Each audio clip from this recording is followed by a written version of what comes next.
Cut to the present, and our boy is figuring out their current position on a Seoul subway map.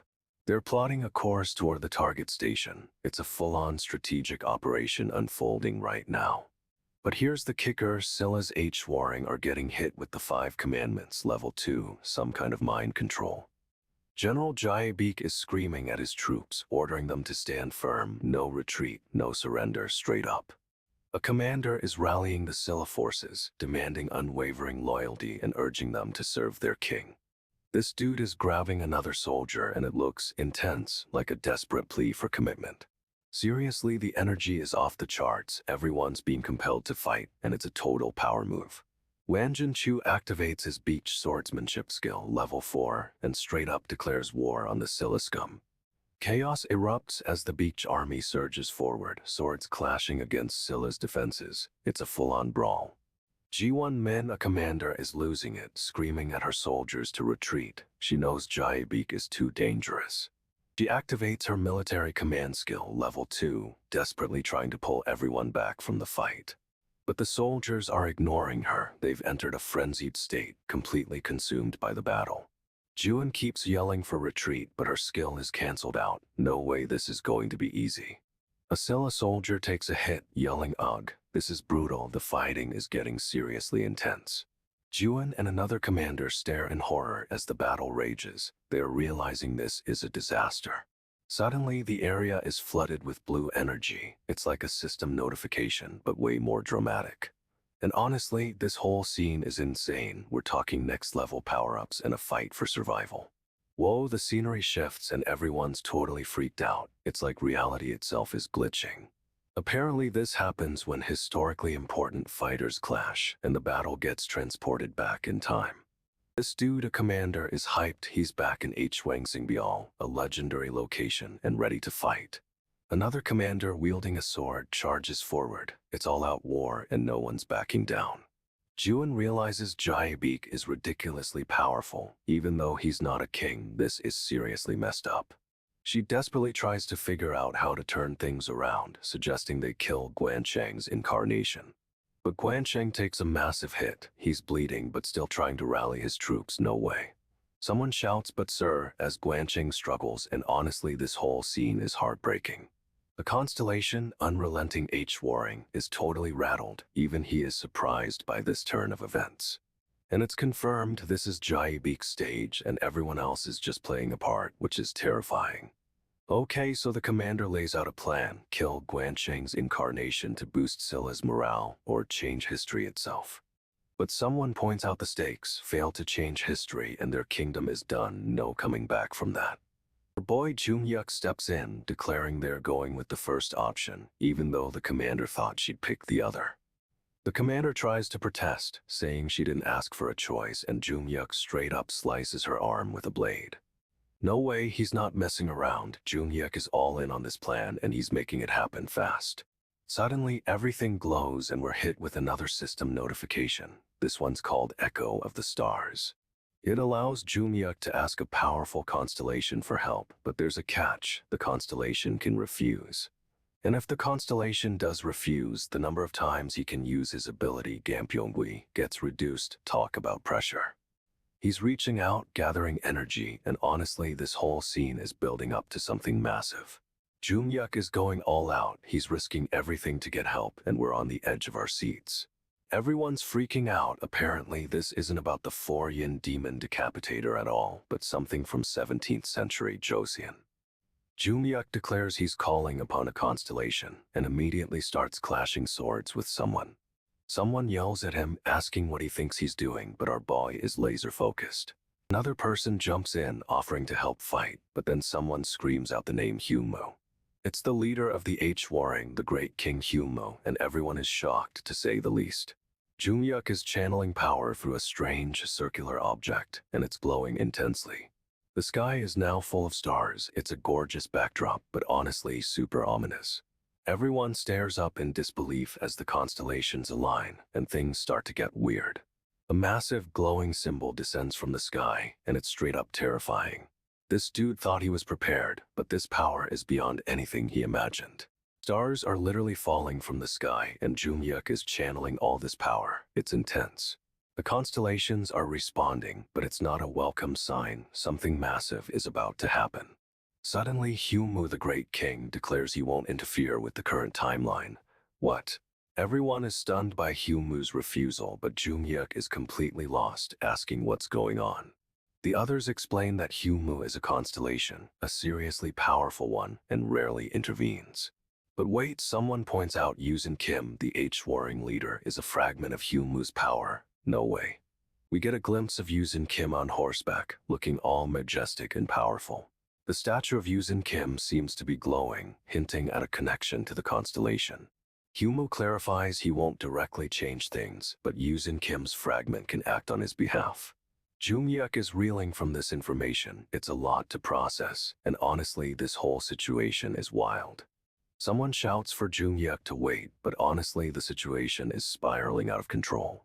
Everyone is shocked. This is totally unexpected, and the others are losing it. Sangha steps forward, saying some events linger even after being recorded, which is a seriously creepy line. She asks if they have regrets, and Junghyuk is already formulating a plan. Our boy is thinking fast.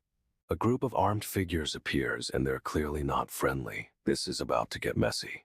They declare Hwangsin Bial is over for Junghyuk, but not for them. Talk about a power move. Hyumu closes his eyes, and Junghyuk suddenly remembers Sangha is a presentation pro, which is random. Junghyuk is thankful he brought her along. She's about to be the key to this whole situation, apparently. Sangha holds up a small object, and it's glowing. Whatever she's doing, it's amplifying her skills. Hyumu accepts their request, and everything flashes white. A huge power-up is happening right now. Junghyuk is flooded with power. The great King Hyumu's protection is seriously intense, and it's tearing him up. He feels like his heart will burst, but then Sangha makes a request. She wants Hyumu to lend her his voice. The energy wraps around Junghyuk, and he's straight up glowing. It's a full-on transformation, bro. This dude is absorbing everything, preparing for a fight. But what exactly is he gearing up for?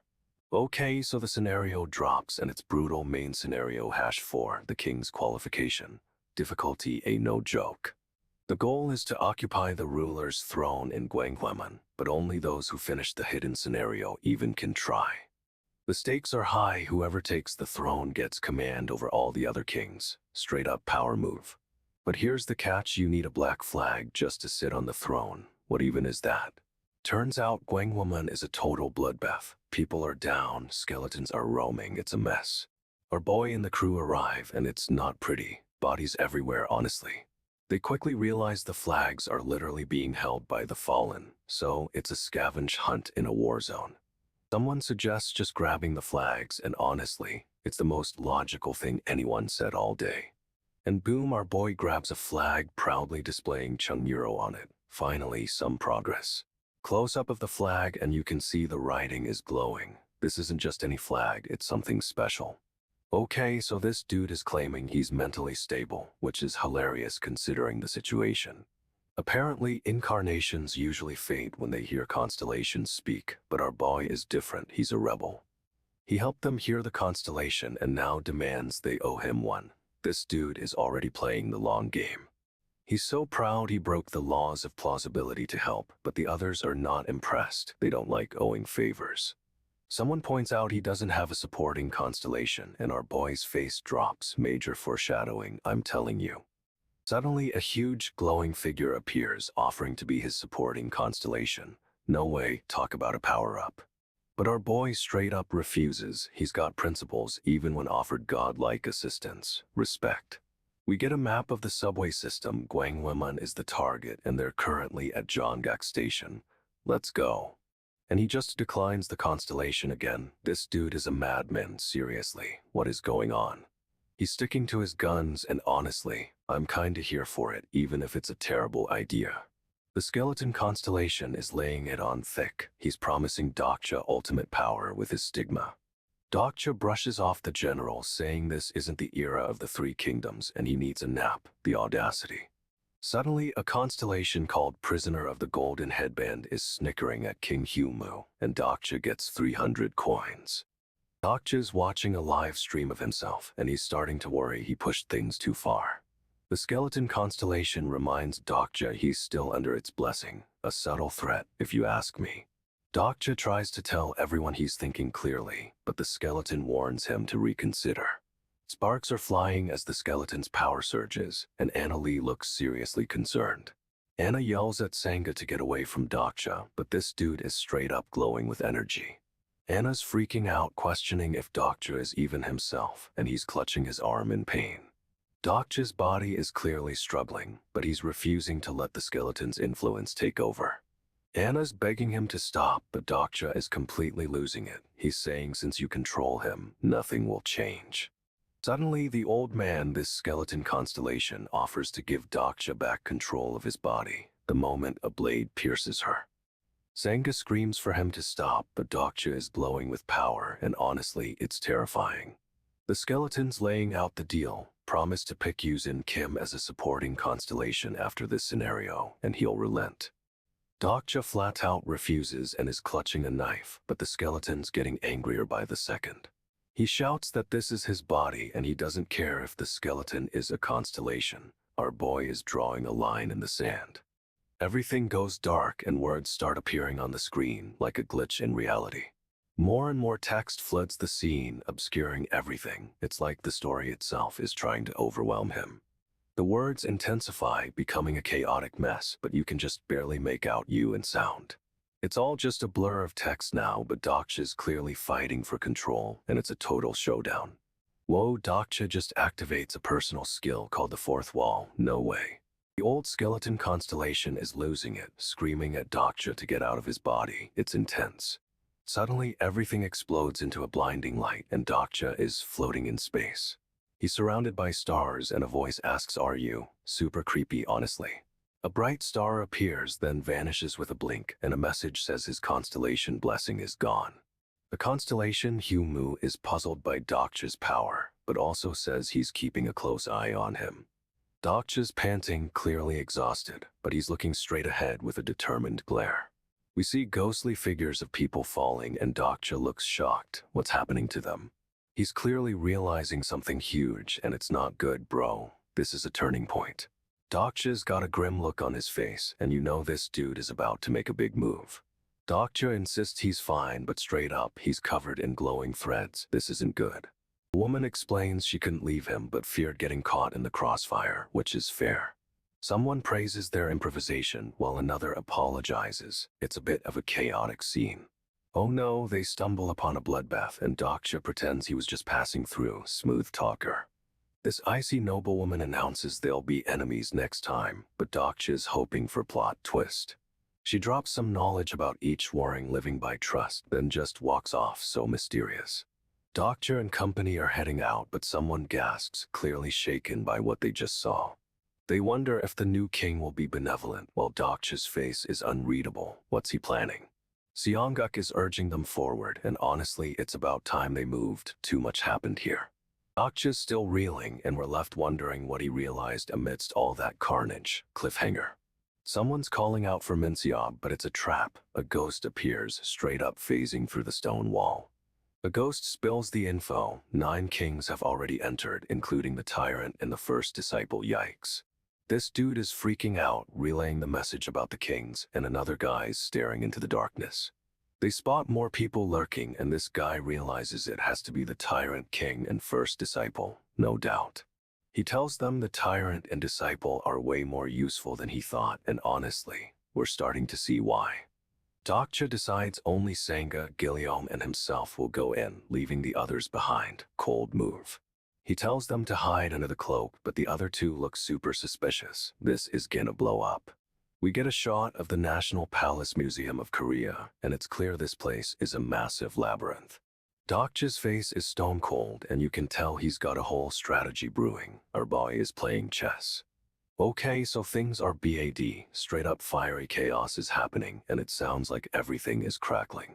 People are down, like seriously down, surrounded by flames, and it's a total bloodbath. No way. The scene shifts to a hallway splattered with stuff. It's clear this place has seen some serious action. 2 guys, looking way too calm, stroll into the wreckage, tapping a finger like they're judging the decor. They spot our boy and his crew, the newcomers they call them, and things immediately feel tense. One of them asks who their leader is, if it's him or the woman with them, and honestly, It's a power play. Someone tries to answer but gets decked by another newcomer, and it's a fast, messy takedown. More people are running around, adding to the chaos, and the bloodstains are getting ridiculous.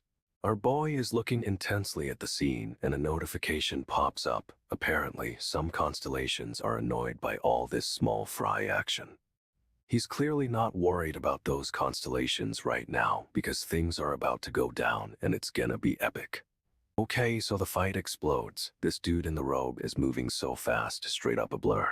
He's slicing through the attackers. It's brutal, and they're falling left and right, no way. Someone yells for them to get him, but honestly, they're too slow to react. Our boy is watching it all, a cut appearing on his face, and he's clearly calculating something. The robe-wearing fighter keeps slicing, and people are shouting. It's a total bloodbath. He's moving like a whirlwind, and everyone's asking how he's so fast, but it's kinda terrifying. One guy goes down hard, splattered with blood, and the scene is just intense. The fighter sighs like this is nothing to him, and then just stops fighting. He's standing amidst all the carnage, and it's clear this dude is on another level. Honestly, the whole scene is just a mess of blood and shock. It's grim. A woman, seemingly desperate, grabs a sword and declares she can finish the job herself. What? She practically begs our boy to let her, but he just stares back, totally unreadable. She lunges forward, sword raised, but he steps in front of her, blocking the attack. Smooth move. The sword connects and a spray of blood erupts, but he barely flinches, just accepts the wound. He announces he'll take over Guillaume's job from now on, and his gaze is ice cold, no hesitation. The woman asks if he's okay, but he brushes it off, saying he'll be fine, even with that slash. She confidently claims she can do it better, and bro, her eyes are kinda unsettling right now. She's already grabbing the sword and states something like this will keep happening. Yikes, that's ominous. Everyone just stares as she starts clapping slowly, and it's super creepy, honestly. She keeps clapping, and our boy is right there with her. What is going on with these two? This dude calmly tells everyone to chill, saying he's not here to fight. Total mind game. He points out they wiped out an entire group without using any special skills, which is kinda terrifying. He adds they were a pretty competent bunch considering they lost their leader, and things are getting intense. Someone realizes they lost their king and understands why they were so rowdy. Finally, some context. But our boy drops a bombshell. Most kings have already entered the dungeon, and they're fighting now. He confidently declares the last king who entered made this whole mess, straight up calling someone out. Someone asks who that is, and it cuts to a shot of a shadowy figure, ominous much. Turns out people are already whispering about the Tyrant King, the most powerful in the area. They say he's destined to sit on the ruler's throne, no pressure or anything. Everyone is shocked by the mention of the Tyrant King, and our boy is right in the middle of it all. This dude is laying it all out. He follows people who can fulfill the needs of their followers. He says tons of incarnations follow this guy, and it's because he's totally committed to the rule. He's convinced this king will take the ruler's throne, and honestly, he sounds pretty sure of it. Someone points out the king must have gone through one of the doors, and our boy confirms it. He explains why the king is still here. It's all connected to the doors, apparently. Someone finally asks what this is all about and if he wants them to join him, but hold up. He's just here to make a suggestion, he says with a creepy laugh. This is getting wild. He asks if they want to form an alliance, but the catch, he wants them to be recruiters. Someone asks what will happen if a madman gets the legendary sword and takes Soul's throne.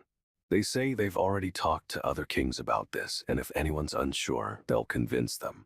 Okay, so everyone's freaking out. They think the king shaved his head to look like a constellation. No way. This dude straight up gets clocked with something, and it's a brutal hit. Oof. Turns out it's the eye patch guy. He's revealed to be the monk, and he's looking intense. The monk announces he's been waiting for the king's return, and the energy is seriously building. People are gathering around the monk, and it's a whole scene. They're clearly devoted to him. They're all whispering about how in tune the king and monk are, like they're on the same wavelength. The map shows their current position and target. They're making a beeline for Changson Station. The monk is talking to someone, and he's giving off major master manipulator vibes. He's laying out his plan, and honestly, it's kinda creepy. Recruit others to support the king. He's basically saying if someone gets the sword, Soul is doomed, but he's got a solution, of course. The monk Sangyong Cha offers to read Dokja Kim's fortune. Seems innocent enough, right? Dokja, being Dokja, straight up says go ahead. He's not scared of anything, honestly. Daniel activates his mind-reading skill level 2 and immediately regrets it. Apparently, Sangyom's mind reading doesn't show full stats, just a summary, and Dokja's is rough. We get a glimpse of what Sangyom sees, someone kind-hearted getting used and a backstabbing devil, yikes. The skill shows how it works, it reads intentions, not just personality. That's kinda messed up. Sangyom gets a final read on Dokja and well, it's not good to say the least. The system labels Dokja as a devil who should not be messed with, and Sangyom's face says it all. Sangyom learns Dokja is a D-devil and he's absolutely losing it. The shock is real. The notification pops up. Sangyom now knows Dokja is a force to be reckoned with. This just got interesting. Sangyom's freaking out, convinced he made a mistake in his reading. This dude is spiraling fast. Dokja's all cool and collected, telling Sangyom to listen to his constellation, like he's got this covered. Dokja casually drops that Gunjai doesn't want to fight him, then smirks. Our boy is playing 4D chess right now. Okay, so things are getting wild. There's this low murmur spreading through the crowd and everyone's starting to freak out. Then straight up out of nowhere, this guy pulls a sword and beheads another man. It's instant chaos, people are screaming murder. Everyone thinks it's a rebellion and the crowd begins to surge forward, totally panicked and unruly. But our boy, the main character, grabs a guy's wrist and demands to know his real name, Sai Young Han, apparently. He confirms Sai Young Han is the name and then immediately realizes this dude was an avatar. No way. This guy's been spreading the prophecy and our boy is suddenly convinced he was right all along. However, another man steps forward, furious that his masterpiece novel is being treated like trash talk about a dramatic author. He starts squirming and yelling at everyone who's read the original novel, and honestly, this dude had it coming. The author is still ranting, but our boy isn't backing down. He's officially calling this guy out for his terrible writing. It's a total mess, but bro is holding his ground, and I'm living for this confrontation. The author predicts a cliché will start happening, and Sai Young Han looks totally freaked out. Suddenly, a massive blade descends from the ceiling, aiming straight for Sai Young Han. No warning at all. The blade slices through the air, and Sai Young Han gets hit, blood splattering everywhere. It's brutal. Chaos erupts as people scream and cough, scrambling to get away from the attack. It's a full-blown panic. Someone yells, "Damn it, it's him," as the scene descends into absolute mayhem and confusion. A huge wave of energy explodes outward, sending everyone flying and creating a fiery blast. The author is reeling, clutching his head, looking genuinely shocked by the turn of events. But amidst the destruction, glowing energy swirls around the author, and he seems to be powering up. He's clearly summoning something massive, and it looks incredibly dangerous. This is getting intense. Our boy realizes this is far beyond what he predicted, and this author is straight up terrifying. Sangha and Gilliam yell at everyone to get back, but this dude, Yonghu Jiang, just charges forward. Yonghu Jiang is all smirks and confidence and straight up orders everyone to charge like he's a king. No way, blades fly through the air, and it's a total free-for-all as everyone clashes with Yonghu's forces.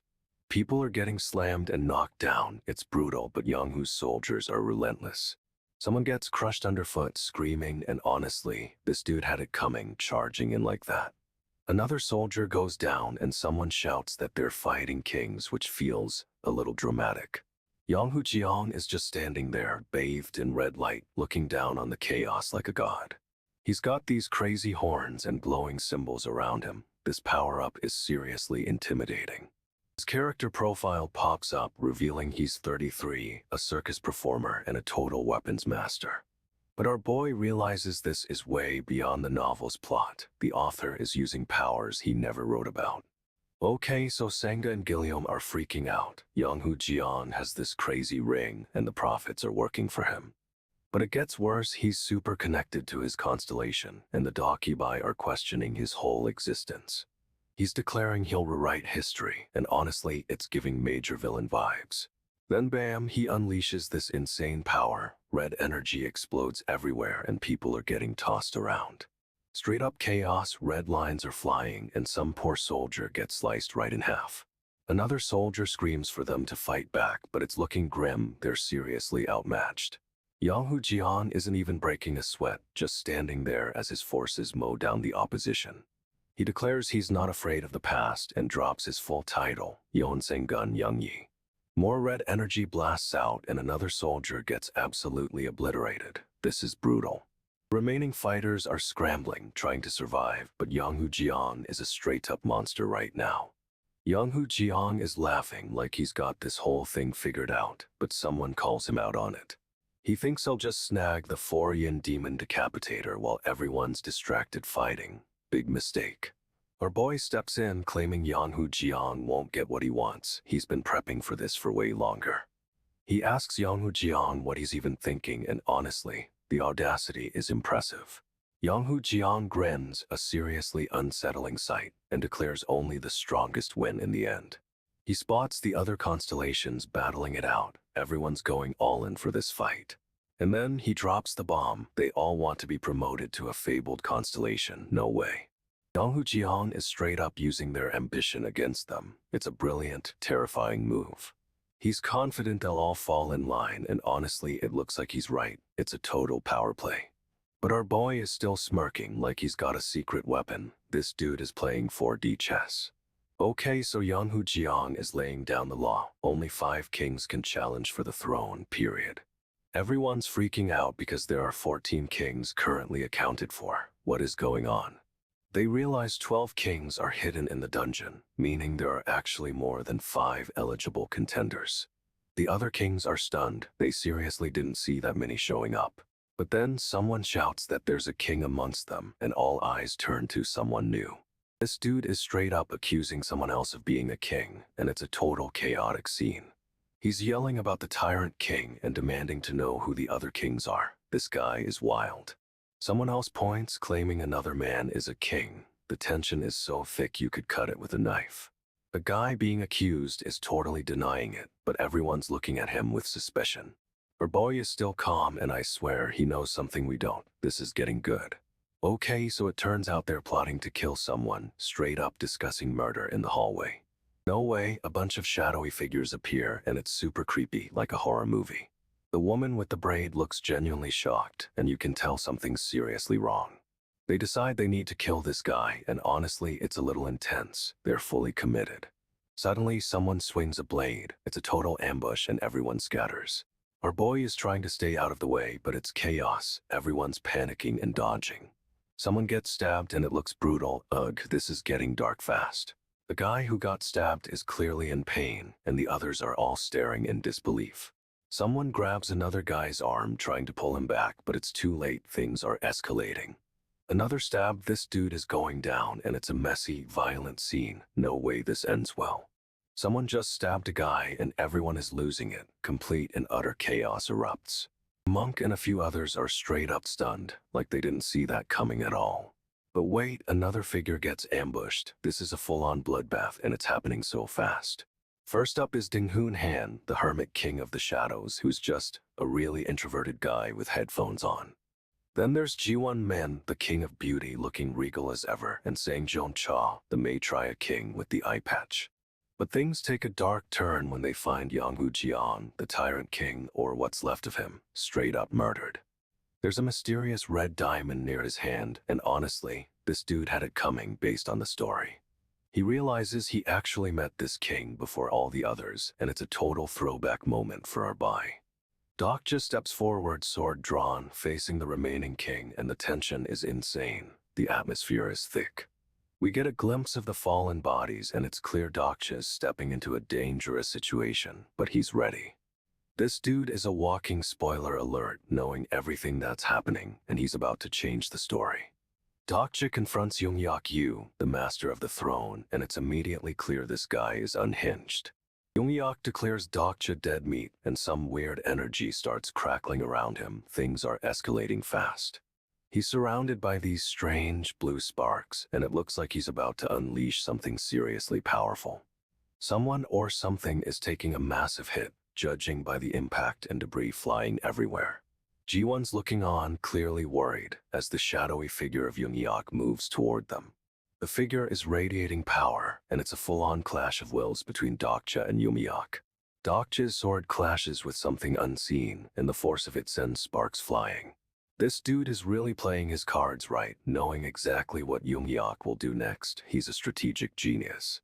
Dokja and Jiwon are mumbling strategy, trying to figure out how to turn this fight around. No way, a massive insect, a titanoptera, just bursts onto the scene, and it's huge.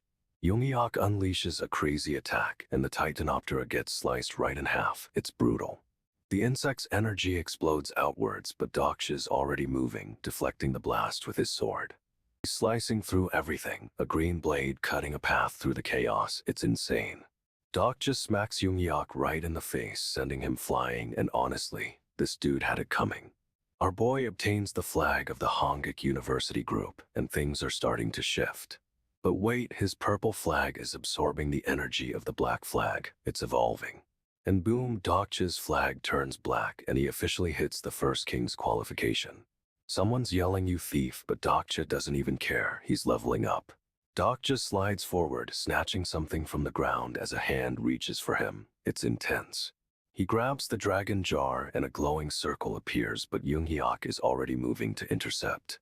Dokja's dodging and weaving, a blur of motion, while Yoongyok's sword swings down with terrifying speed. Dokja isn't just dodging, he's got a plan, and it involves a swift kick to Yoongyok's face. Yoongyok goes flying, and Dokja yells about his sister, demanding to know where she is. Yoongyok lands hard, but he's not backing down and asks what about his sister. Oh, this is getting good. Dokja's eyes glow with power, and he demands to know where his sister is hidden, straight up threatening Yoongyok. He's unleashing some serious power, a dark aura surrounding him, and Yoongyok is clearly intimidated. Dokja's moving fast, a whirlwind of black energy, and Yoongyok is barely keeping up. It's a full-on assault. He's got Yoongyok pinned, sword at his throat, and the tension is unreal. This dude means business. Dokja agrees to Yoongyok's terms, but he's clearly seething. You can practically see the anger. He demands Yoongyok put down his sword, then asks if he's going to take his family hostage. Talk about a power move. Yoongyok grits his teeth, trying to act tough, but Dokja's got him cornered with threats and raw power. Suddenly, another swordsman intervenes, yelling "wait," and trying to stop the fight. Talk about bad timing. Yoongyok isn't listening and continues to attack, forcing the newcomer to defend himself with a sword.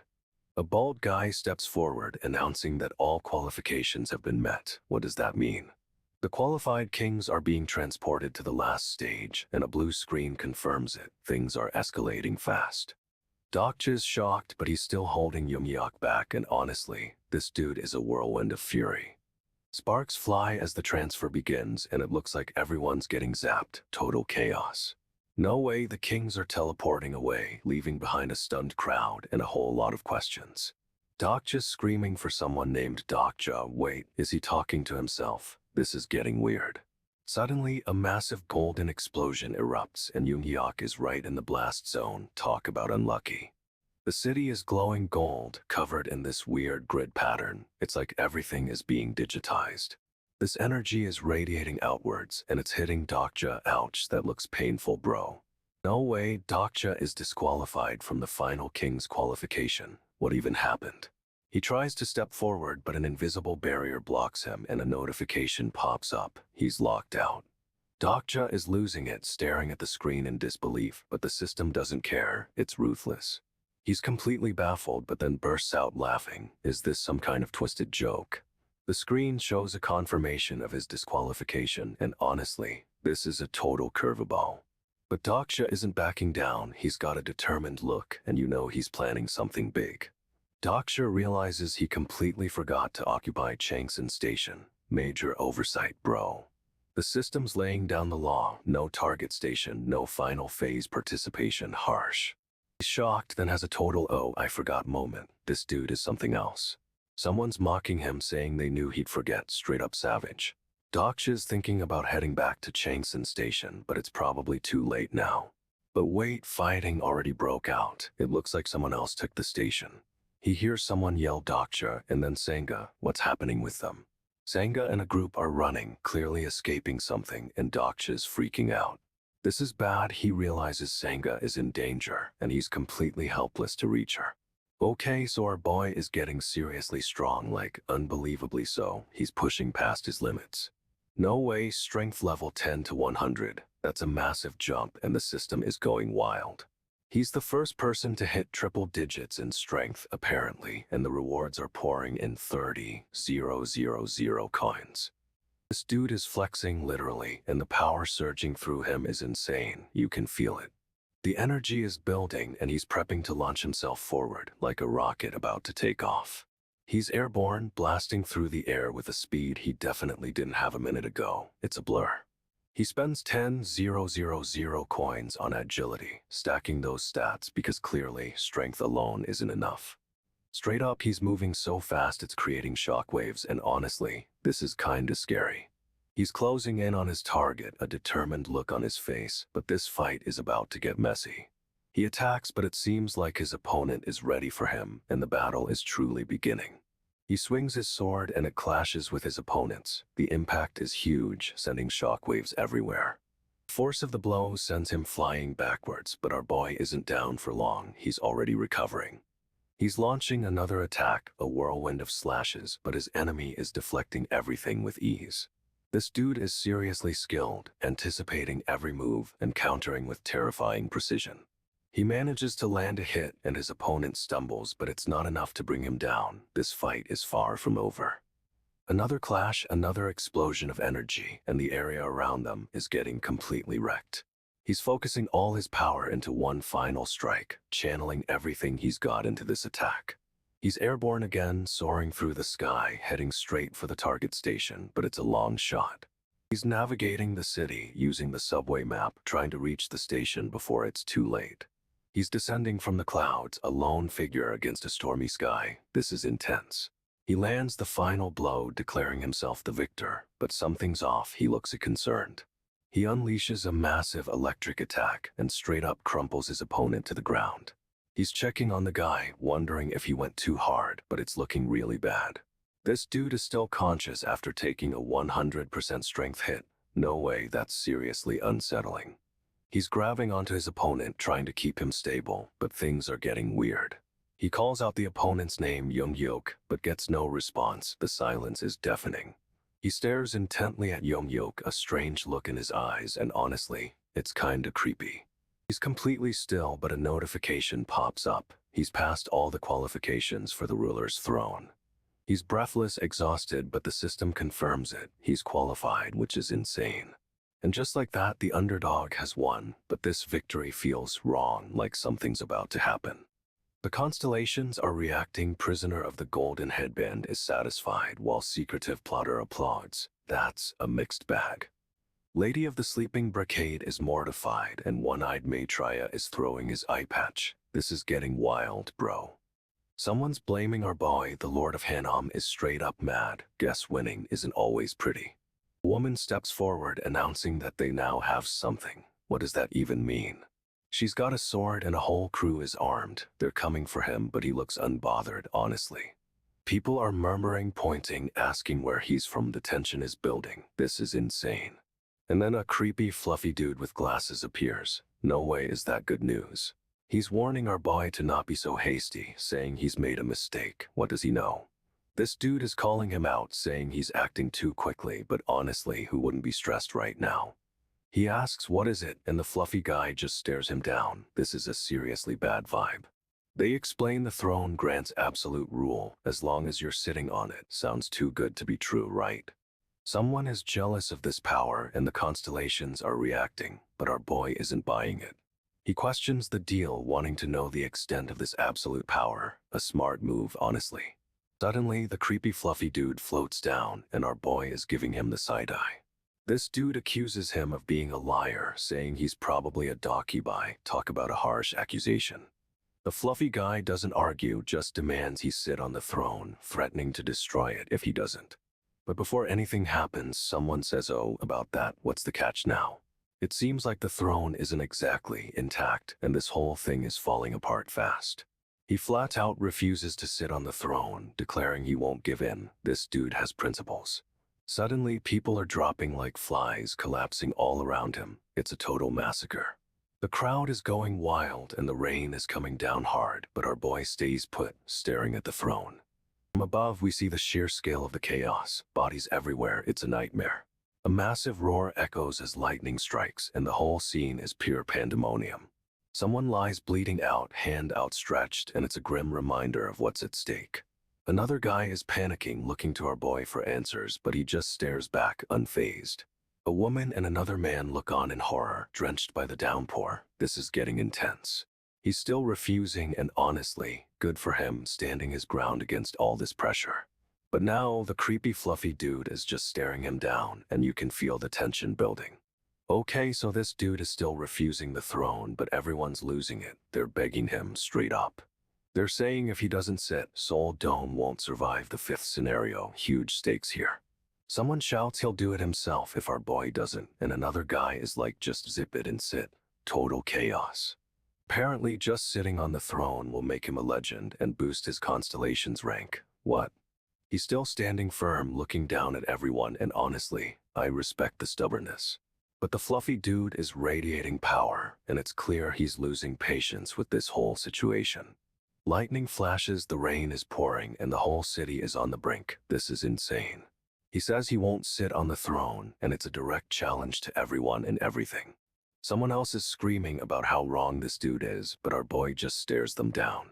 However, the fluffy dude opens his mouth, revealing a terrifying set of teeth. Yikes, things are about to pop off. The fluffy dude lunges, and straight up, it's terrifying, a blur of teeth and power. But our boy doesn't even flinch, he just calmly blocks the attack with his hand. Okay, so our boy is in a super tight spot, and besides he needs to call upon a constellation for help. He's prepping for a serious ritual, sword at the ready, looking all intense and determined. There's this ability called Echo of the Stars that lets him ask a powerful constellation for assistance. He starts the incantation, but it's not just a simple request. This dude is putting everything on the line. He calls out for the 7 stars of the Big Dipper, and things immediately start getting weird. This little demon creature, apparently a messenger, appears, and honestly, it looks kinda creepy. But the creature's eyes glow red, and it's straight up terrifying. This ain't a friendly visit. It introduces itself as Tamlang, the 1st star of the Big Dipper, and things are escalating quickly. It keeps naming off the stars, Cheomun, Nokjon, and the energy is building with each one. No way, this is a serious power-up moment, and I have a feeling things are about to get wild.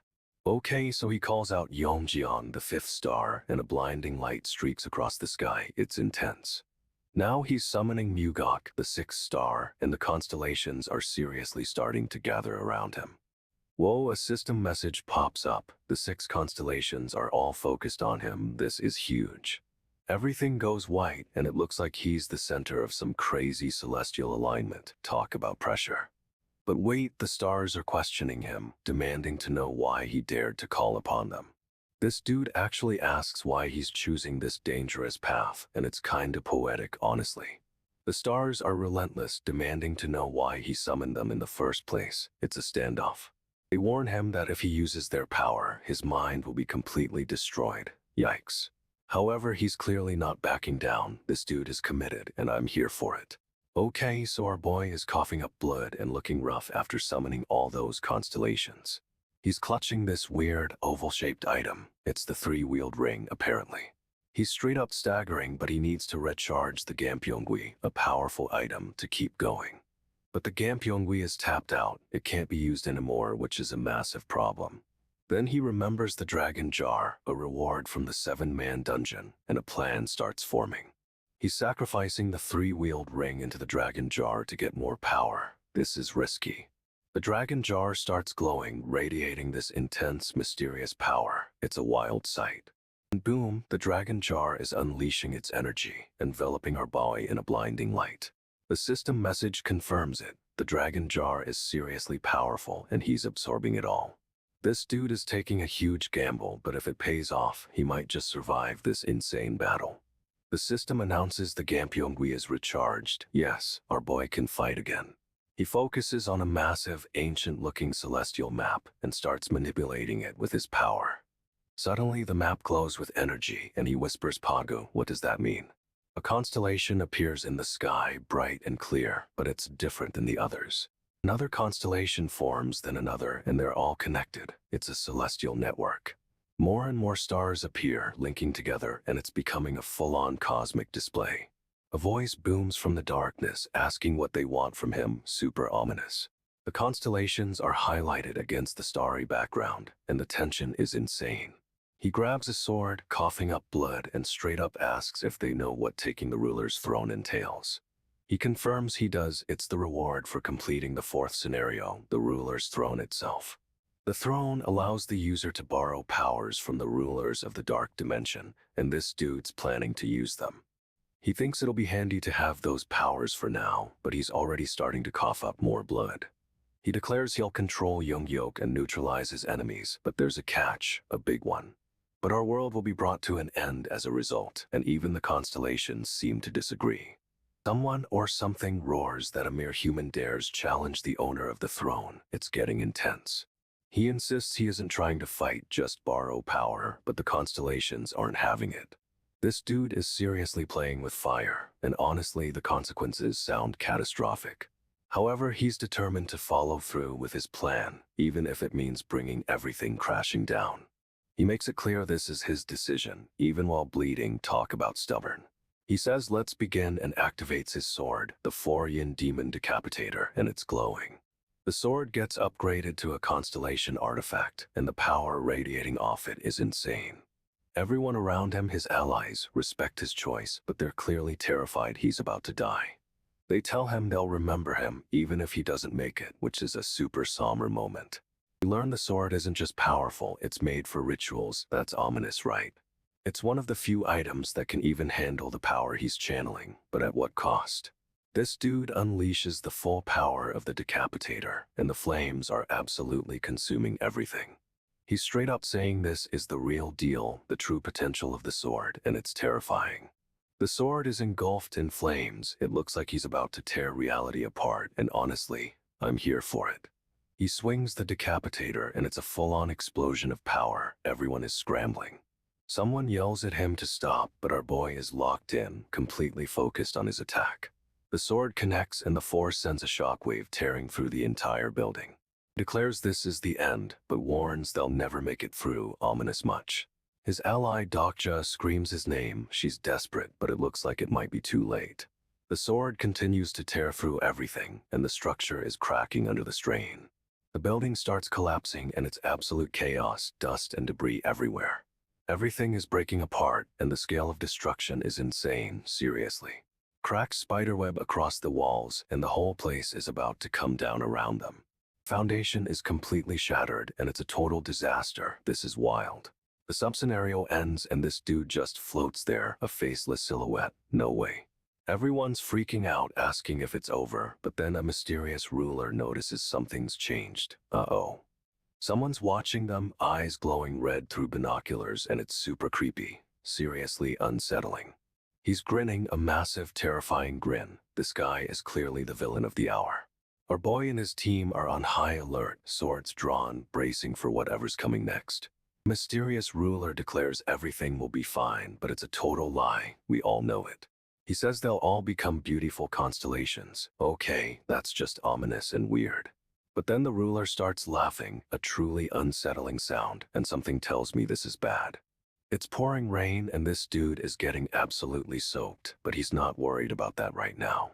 He's spitting blood and looks straight up wrecked, reeling from a major beatdown. This is bad. He's kneeling in the rain, clearly defeated, and the scene is just dripping with tension. Suddenly, a shadowy figure descends from above, and it's the white-haired villain, looking menacing as ever. The villain is pissed, demanding to know why anyone would dare question him, and honestly, it's kind of funny. Our boy just smirks and says he's clearly got a plan, and it's probably insane. He reveals he's manipulated everything, creating this whole scenario just as he intended. Everyone is losing it, yelling about the throne being destroyed and demanding a new ruler. The villain floats in the air, and they're all talking about taking control again. It's a total power grab. Our boy is just standing there, soaked and smiling like he orchestrated this whole chaotic scene. Everyone blames this man for everything, and our boy is just standing there, soaking wet and smirking. A woman rushes past, but our boy casually blocks her path, and things are about to get real. He snaps his fingers, and golden energy erupts, surrounding him and the woman in a blinding glow. No way. The villain is shocked, yelling about what's happening, but our boy is already moving, power surging. The villain tries to react, but our boy is too fast, slamming into him with a force that sends them both flying. Our boy lands hard, clearly injured, but he's still grinning. This dude is relentless. He's shouting about a world without a king, and honestly, it's a pretty bold statement. But he's clearly losing control, his body spasming, and he mutters that this wasn't supposed to happen. He's screaming in pain, and it's a total mess. Something's seriously wrong with this power-up. The villain is losing it, screaming about the world ending, but our boy just stands there, unfazed. He declares if the world ends, he'll be the one to end it, and straight up starts destroying everything around them. People are falling everywhere, bodies hitting the wet pavement. It's a total bloodbath, honestly. The villain tries to snap his fingers, but our boy is already on him, a terrifying grin spreading across his face. He's unleashing some serious power, golden energy exploding outwards, and the villain is clearly terrified. Our boy shouts you, then delivers a brutal snap, and the villain's head whips back, ouch. He's standing over the carnage, a twisted smile on his face, as the golden energy continues to surge. The scene pans up, showing the full scope of destruction. It's a massacre, and this dude is responsible. But this power is clearly taking a toll. He's shaking, and it's obvious he's losing control of the situation. He collapses, muttering about things not going as planned, and everything goes silent. What a cliffhanger. He's laughing maniacally, floating above the wreckage. This dude is completely unhinged right now. Camera pulls back, showing the full extent of the destruction, and honestly, it's a total disaster zone. Someone falls and another guy shouts for Dokja, demanding to know what the heck is going on. Dokja's face is all messed up, and he says he'll be keeping an eye on things, a seriously creepy promise. He finishes his threat, declaring he'll watch how long they last, and the tension is insane. Suddenly, someone yells, "Hey!" The interruption is so unexpected, it's perfect timing. Another voice calls out for Dokja, asking what in the world is happening, and the panic is rising. We get a close-up of Dokja's face, and he looks absolutely terrifying, a dark energy radiating from him. A group of guys is huddled together, whispering about how Dokja might actually kill them, and they're not wrong. They're laughing nervously, and it's clear they're completely terrified of our boy. Serves them right, honestly. This bully straight up demands Dokja make front-page news like his mom, talk about a low blow. Guy grabs Dokja, squeezing his neck, and Dokja coughs. It's getting intense fast. Dokja grits his teeth, wishing he was Yoongyok, and honestly, the desperation is palpable. The bully leans in, telling Dokja to breathe, but it's a totally menacing breathe, you know. Dokja wonders if this is all a dream, remembering being obsessed with TWSA. What a throwback. He recalls pathetic daydreams, and of all the dreams he could have, this is just rough. We see a flashback of the bully being a total jerk, and then getting a good life anyway. Life is so unfair. No way, Dokja's fourth wall skill activates, glowing bright blue. Things are about to get weird. Dokja wonders if the bully is still alive, and the scene is charged with tension. But Dokja's expression is chilling. Our boy is definitely not messing around anymore. Someone's calling out to Dokja, asking if he's okay, but he's clearly somewhere else entirely. Dokja is suddenly in a school, looking totally disoriented. What is happening? He wonders where he is, and then a girl runs up, yelling his name and brandishing a sword. No time to ask questions. Dokja demands to know what's going on, but she's frantic, asking if he can hear her. This dude is confused. Why is he in a school of all places, and why is he already hurt? He's muttering to himself, completely lost, and honestly, it's a mess. Dokja is getting increasingly frantic, repeating, "Why am I?" The tension is building. A guy with a shield suddenly appears, looking equally confused. What a chaotic scene. The girl yells at Dokja again, but he's completely out of it, and this whole situation is just wild. Dokja realizes this isn't the cadet school, it's the barracks, and something's seriously off. He overhears someone talking about a mid-level Dokkaebi and a bizarre solo scenario for everyone. Dokja spots a woman with a cane and wonders why she has a bump on her head. What is going on? He's convinced someone is pulling the strings and it's all too calculated, but he doubts anyone can hear him. Dokja tells them to stay safe and promises to find them soon. Our boy is trying to stay strong.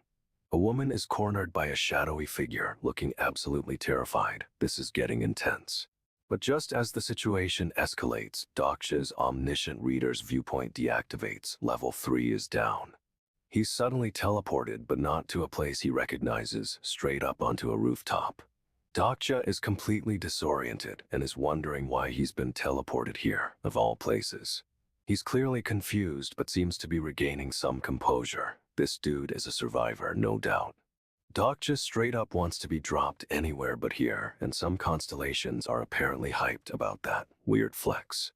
He realizes where he is, Minosoft, the company he used to work for, but this isn't a happy reunion. This dude confirms they're on the rooftop of Minosoft, and it's hitting us with some serious backstory vibes. Dokja's got a theory someone is orchestrating this whole mess, and he's convinced it's all calculated, but will anyone listen? Okay, so things are insane right now. Our boy Dokja finds himself in a prison and everyone's freaking out. They spot someone, Seong-han, and immediately assume Dokja did something to her, which is kinda rude. Turns out this Seong-han is the notorious plagiarist from the novel, and everyone recognizes her, no way. She's looking kinda messed up, but Dokja insists he hasn't touched her, saying the constellations are watching closely. Dokja straight up declares that Seong will die if he leaves her there, which is a huge promise. Suddenly everything goes sideways, gunfire erupts, and a full-on assault begins. Pow pow. People are screaming kill him, and the guards are losing control. It's total chaos. But Dokja's already planning ahead, realizing the scenario has completely changed, and things are about to get real. The scene cuts to a wide view of the prison, showing just how many people are involved in this mess. And honestly, this whole situation feels like a trap, and Dokja is the only one who sees it. Dokja's spiraling, questioning what he even said. It's a total mental breakdown moment. He's realizing he's deciding who lives and dies based on usefulness, and it's hitting him hard. One of the prisoners offers Dokja a deal, promise him something and he'll hand over Seong. Dokja asks what he means, and this dude's expression is seriously creepy. Something's off. The prisoner demands Dokja introduce him to whatever group he's with, claiming they're expanding their forces. He points out Dokja's weapon, like he's the one who's underprepared, seriously. Prisoner starts to make his offer in return, but it's cut short. He wants Dokja to stop whatever's happening, which is a little vague but urgent. Honestly, this whole exchange is a setup, and Dokja is walking right into it. But Dokja is already suspicious and is keeping his guard up, which is good because this is about to pop off. Dokja's holding the knife and things are escalating fast. The prisoner wants out and it's messy. Another prisoner starts yelling for Dokja to kill him, straight up demanding it. No way. Dokja lets out a laugh, but it's unsettling. He's definitely playing a game here. Guy with the glasses asks what Dokja means, and our boy is looking intense. Dokja's face is shifting, his eyes narrowing. He's remembering something from the novel. He brings up knowing this guy for a long time, but honestly, it feels like a threat. Dokja's remembering that this dude always read that web novel, just like him. He's realizing this guy knows what's going on, and Dokja is about to use that. Dokja's laying it on thick, trying to get a reaction, and this dude is totally shaken. But it's a trap, and Dokja's about to spring it. He's got a plan, and it's wicked. This dude is laying it all out. He and Sanga used to be QA testers, basically lab rats for the game. He's saying they were looked down on, but now they're earning 5,000 coins just existing in this scenario. Dokja's dropping bombshells, explaining this is exactly how the company monetized the game, and honestly, it's kinda messed up. The prisoner's losing it, screaming for Wai-yun, but Dokja's totally unfazed. He's playing this guy like a fiddle. He's revealing he knows everything, that he's read the novel, and this prisoner, he remembers it too. Dokja asks if he remembers what everyone at work called them, and the dude's face is priceless. He's cracking under the pressure. But wait, it's a double bluff. Dokja's secretly enjoying this, and he's calling the prisoner out on it. The prisoner's all smiles, acting like he's in on the joke, but it's seriously creepy. This guy is unhinged. Dokja's starting to see through him, questioning if he's wrong, but honestly, our boy is spot on.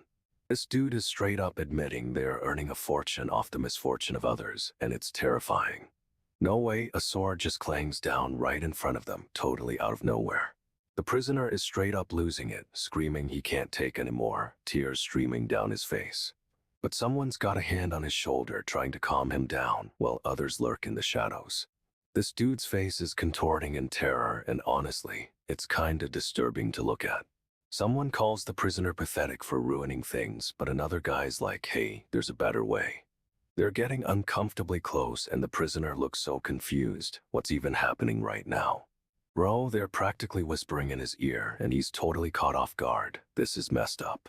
What is it? Is there a way to spice things up in there? Seriously, these guys are monsters. Someone's grabbing the prisoner's arm, pulling him closer, and he looks completely helpless. There is a better way, they say, and honestly, it sounds way more sinister than helpful.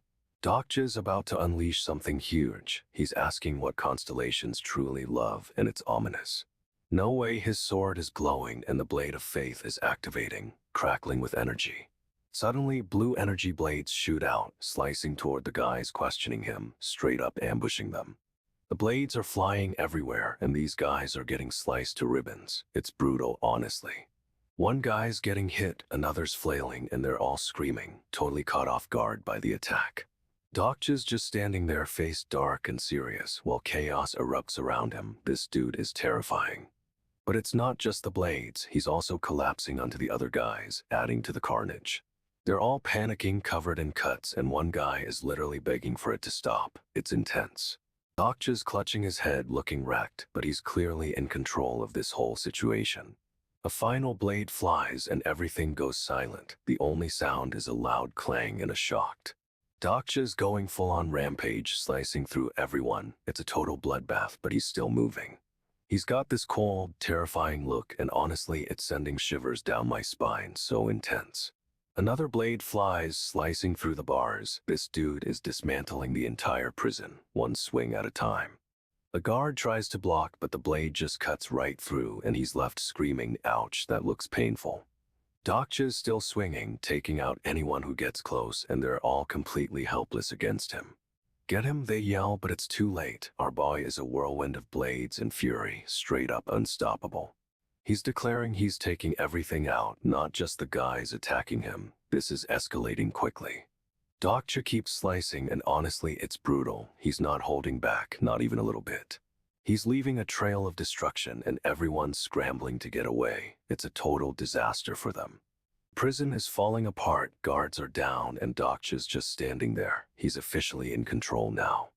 Dokja's going to town, slicing through guards left and right. It's a complete massacre, no way. One guard tries to fight back, but Dokja just delivers a brutal blow with his wrapped fist. Ouch, that's gotta sting. Dokja's face is stone cold, and he's clearly not playing around. This dude is seriously intimidating. The guards are dropping like flies, begging for mercy, but Dokja doesn't seem to care. It's a straight-up demolition. He surveys the scene, a pile of defeated enemies, and honestly, this dude is terrifyingly efficient. Okay, so the fight is insane right now. This dude is straight up getting sliced to ribbons. The attack keeps coming and the blood is everywhere. It's a total bloodbath, no way. He's screaming, losing teeth, but honestly, this dude had it coming, being so reckless. Our boy Kim Dokja jumps in, swinging his sword, trying to save the guy. What a hero. But things go south fast. Another enemy appears and they're swarming Dokja and his allies. He's trying to defend, but the enemy's blade is closing in, and it looks super dangerous. Dokja manages to block, but the force sends him flying. He's getting overwhelmed, for real. The enemy is relentless, hacking and slashing. It's brutal, and the ground is covered in blood. Another enemy joins the fray, and things are spiraling out of control. They are all getting wrecked. Dokja's fighting like a madman, but they are outnumbered, and it's looking grim. Can he pull this off? They're standing outside Mino Soft, and for some reason, another dude is just staring intensely at them. This guy's got a messed up vibe, and it turns out he's the one responsible for all the carnage. He's straight up chilling amongst the bodies, casually leaning on a golf club. What a creep. Dokja's face is stone cold as he looks at the scene, and honestly, this dude deserves everything coming to him. The guy starts rambling about how he cleansed the area, but it's just a load of twisted justification. He's claiming he's a savior, and it's making my skin crawl. This dude is seriously delusional. Dokja and Jihai are clearly disgusted, but it's about to go down. The tension is thick right now. Dokja's face is unreadable, but he's clearly about to snap. The intensity is unreal. This creep keeps rambling, but Dokja straight up slices at him with a blade of energy. Whoa, the blade connects, sending the guy stumbling back, but it's not enough to take him down. The guy falls and the scene gets messy, blood's everywhere, and honestly, this dude had it coming. Jihai's shocked at the brutality, asking what's going on, but Dokja doesn't even flinch. Dokja casually sheathes his blade, claiming the guy talks too much for a bit part actor, cold-blooded.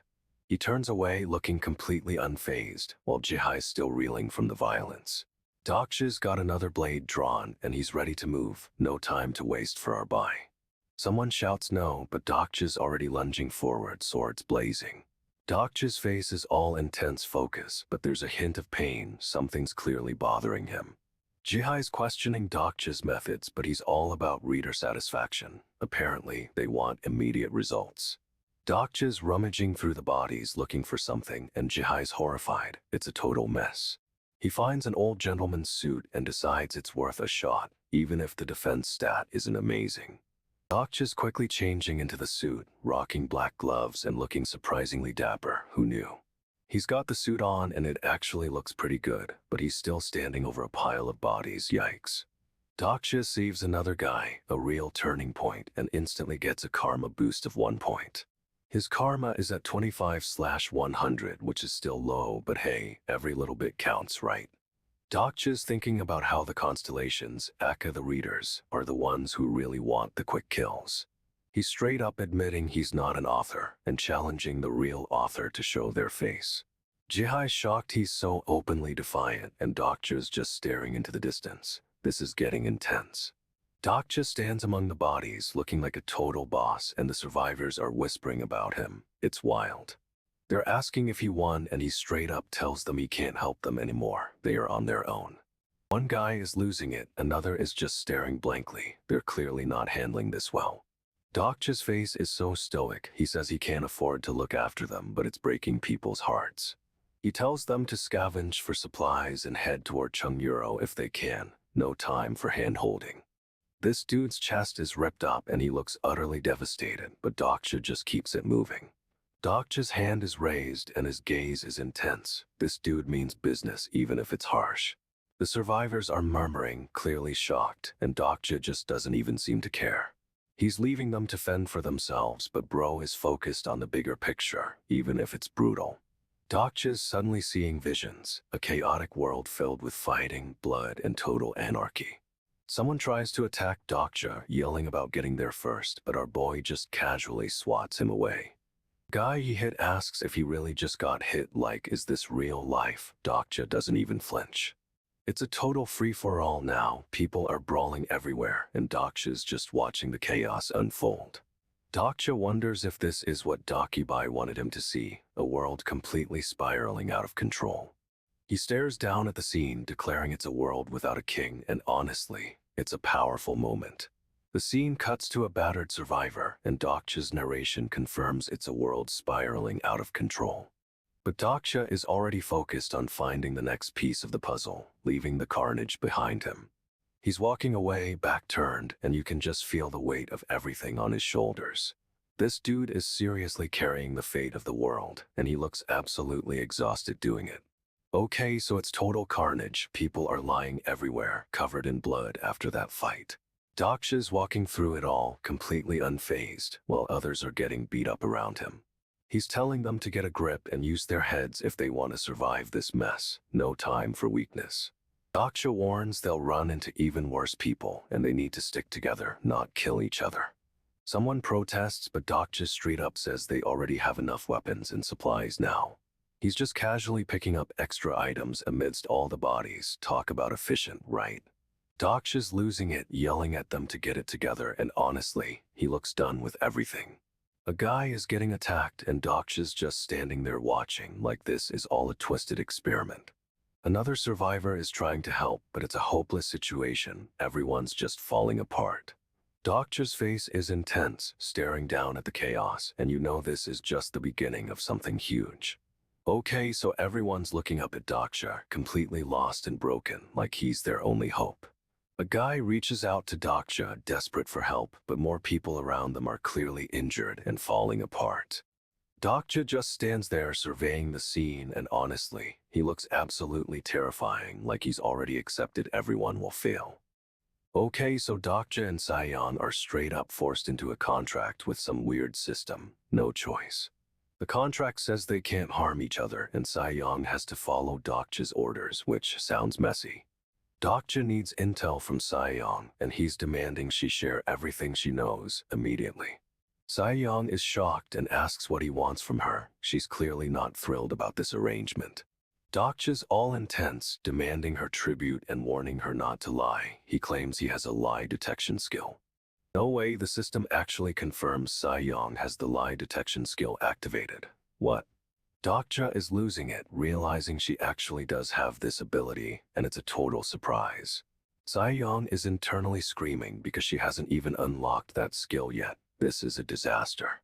Dokja is staring intensely at her, and honestly, it's super creepy and unsettling. But here's the kicker, Sayon is probably hiding something, and Dokja's about to find out. Sayon taps the screen, claiming the system is broken, but Dokja's already calling her bluff. Dokja insists it is working, and that's when things get wild. He asks why she gave up the throne. Sayon's totally prepared for this question, and she refuses to answer, demanding he move on. Dokja anticipated that refusal and straight up drops a bomb. If she'd held onto the throne, Seoul would be ruined. She's furious, but the system confirms Dokja's telling the truth. No way, that's a huge reveal.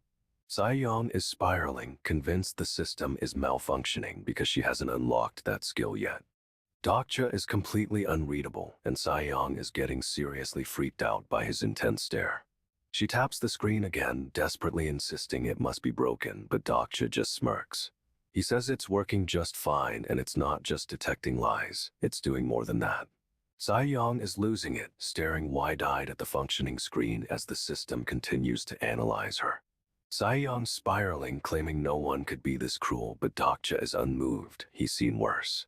She's absolutely broken, teeth clenched and eyes watering, and Dokja just stares her down. Suddenly, a figure appears behind Dokja, and Sayon's eyes widen in pure terror. Something's about to go down. The figure lunges, but Sayon pushes Dokja out of the way, taking the hit herself. No way. Dokja's furious, demanding to know who attacked her, but Sayon's already collapsing, bleeding out. He's screaming at the attacker to answer, but they're already dashing away, leaving a trail of footprints. The system confirms Sayon is telling the truth, which is a little late now, honestly. Dokja's completely losing it, yelling that she's used up all her questions, but he needs answers now. Sayon's whispering, convinced no one could be that insane, and Dokja's jaw drops in shock. This dude is realizing something horrific. Sayon's face is sliced open, revealing a chilling, terrifying smile. Dokja's absolutely furious, leaping forward, but these things are moving too fast, bro. He's slicing through the air, but they're barely human, vaguely humanoid, and that's terrifying. The system is glitching, unable to register these creatures, straight up refusing to give Dokja info. Suddenly, one of them transforms, morphing into a massive, monstrous wolf-like demon. No way. Dokja's reeling, realizing they destroyed the coin, the one that kept these demons at bay. This beast is massive, and it's demanding to know where they are. Things are escalating fast. The demon's yelling, but Dokja and the other girl are realizing what's happening. These are humanoid demons.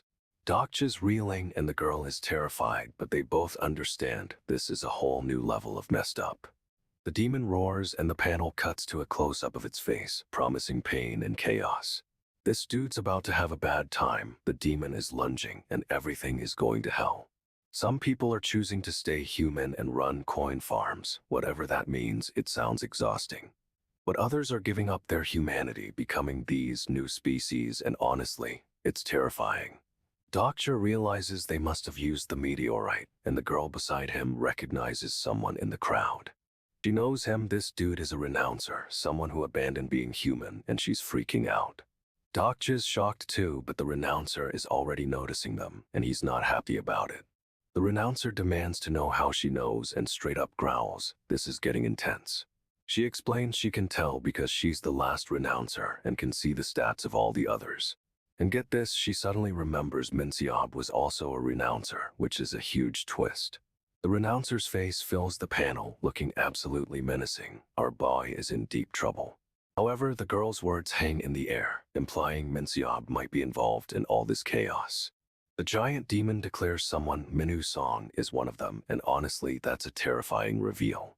Dokja is shocked because most people don't survive becoming renouncers, but Minu is still kicking around. Dokja demands to know who Minu Song even is, and the girl explains his name is written on his coat.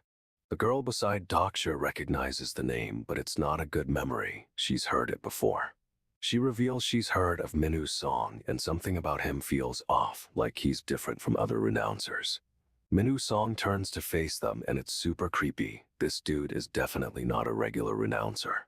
The girl confirms it, something is seriously different about Minu, and he's not like the others. She says he's not like the other renouncers, and we get a closer look at his intense stare. Dokja's thinking about the fact that Minu's song has a name written on his coat. It's a weird detail. Girl insists Minu is different, and bro, she's right. There's something seriously unsettling about this guy. Okay, so the giant demon transforms, and it's massive, like a full-on monstrous werewolf. The girl's eyes widen as she realizes Minu is a renouncer who only read up to chapter 173. Dokja demands to know what that even means, and the girl explains it's like a fractured consciousness. Minu fully transforms, showing off a gnarly, toothy grin. This dude is straight up losing it. The demon's face is in full view now, and it's absolutely horrifying. Those teeth, no way. He lunges at Dokja and the girl, and things are about to get messy. They're cornered. Dokja's thinking fast, realizing this Minu isn't the guy from the story. Something's seriously wrong. The monster screams they've found him, and honestly, this is a total cliffhanger. Dokja instantly activates his story screen and scans Minu. It confirms what they suspect. This isn't the Minu from the novel. Okay, so Dokja's just chilling when these guys suddenly swarm him, demanding snacks and wanting him to read some stuff. They're all over him, ripping his shirt. Seriously, the audacity, and it's clear they're not messing around. Then bam, a massive red-maned werewolf shows up and things get real messy, real fast. This werewolf straight up attacks, sending one of Dokja's crew flying, and honestly, this dude had it coming. The werewolf is furious. Turns out Dokja accidentally destroyed its coin farm, whatever that is. Someone is crawling on the ground, clearly hurt, while the werewolf looms over everyone.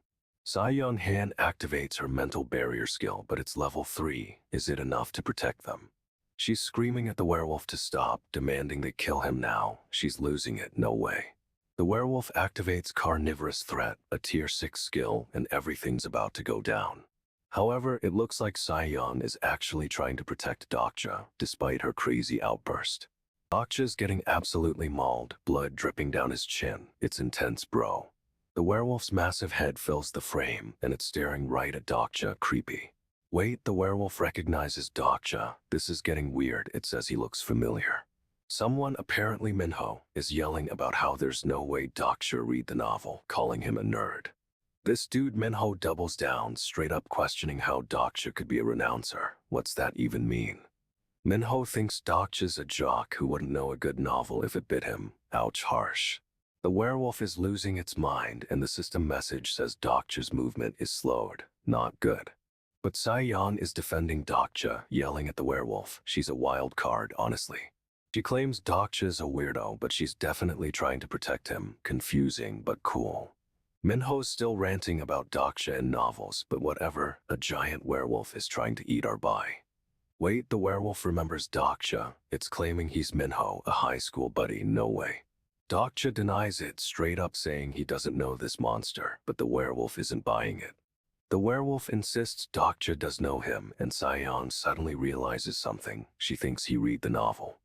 A system message pops up. Dokja's will to fight is dropping thanks to the Carnivorous Threat skill. This is bad timing. Young is yelling at the werewolf to survive this long, but Dokja's arms are getting weak, and he's remembering something. He's recalling tier 6 humanoids being strong, but this dude is different. Something's off. The werewolf reveals he's Minho, their high school buddy, and honestly, Dokja looks completely freaked out. The werewolf's going on about how he was wondering if Dokja was still alive, and it's starting to hit Dokja hard. But he's trying to pull it together, saying he still has something up his sleeve. This is gonna be good. Another system message appears. Dokja's personal skill, the fourth wall, is shaking, and things are about to get wild. He realizes the werewolf isn't just a monster, it's Minho from the novel, and Dokja remembers failing to use his skill on him before. Dokja is spiraling, remembering how the skill didn't work, but then it hits him. He entered Minho's perspective, the first-person perspective. This dude is seriously regretting things, yelling damn it, as he grapples with the implications of what he's realizing. He thinks he finally gets what breaking the fourth wall means, and it's clearly messing with his head and the story itself. The werewolf is roaring in his face, and it's terrifying, but Dokja's mind is elsewhere, piecing everything together. Minho asks if Dokja remembers reading about him, and a system message blares. The fourth wall is shaking, which is a bad sign for everyone. Dokja's totally panicking, asking where he can read the rest of the story, like he can change the ending if he just finds the pages. But wait, there's more. The system is going crazy, and this whole situation is about to explode. Dokja's realizing he can somehow affect the story itself, and honestly, this is a level of meta we didn't expect. Dokja shouts he knows something for sure, and then unleashes this insane burst of power. A pillar of light erupts. The power beam rips through everything, and honestly, it's kinda terrifying how easily it's destroying the place. Everything's collapsing, and Minho is just standing there completely shocked by this skill. Dokja's skill is revealed. It's literally breaking the story itself, shattering the world around them. The structure is cracking apart. It's not just physical damage, the very foundation of the scene is breaking. Minho is reeling, and Dokja's realizing his skill lets him see the omens, the story's foreshadowing now. He sees a regular rain cloud, but knows it's a sign of something huge coming, and it's messing with his head. Dokja remembers sensing things were off, that something was different, and now it all clicks into place. Unlike the real world, he could make quick decisions, but this skill is clearly taking a toll on him. Straight up, this is wild. Dokja is rewriting reality, and Minho is about to pay the price for being a plot device. Minho's getting straight up destroyed. Dokja's yelling at him, but he's barely conscious. It's brutal. Dokja remembers promising Minho he'd be there for him, and now he's unleashing everything he's got. He's pummeling Minho, but it's not just physical. Dokja's breaking the narrative, making the story react. Minho screams about the promise, but Dokja doesn't care. He's rewriting the scene, and honestly, this dude had it coming. The whole world's glitching, and Dokja's seeing omens everywhere, like the rain isn't just rain, it's a sign. He recalls feeling something was off before, a disconnect, and now his skill is showing him why.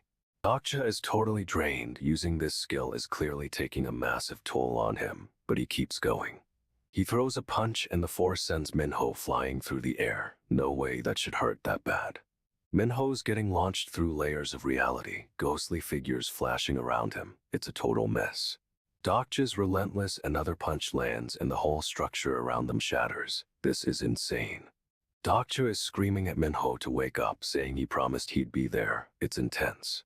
Suddenly, Dokja realizes something is off. He's perceiving reality like a novel, but it's shaking. He figures out it's because he recognizes Minho's song as reality itself, which is wild.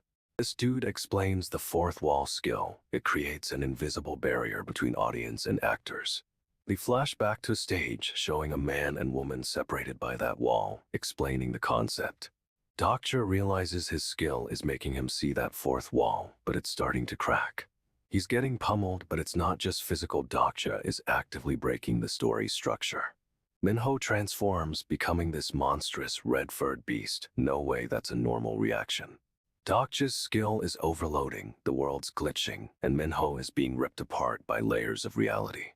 Our boy keeps punching, shattering the environment around them, and honestly, Minho deserves it. Dokja's just pummeling Minho, and it's brutal, straight up destroying the monster form.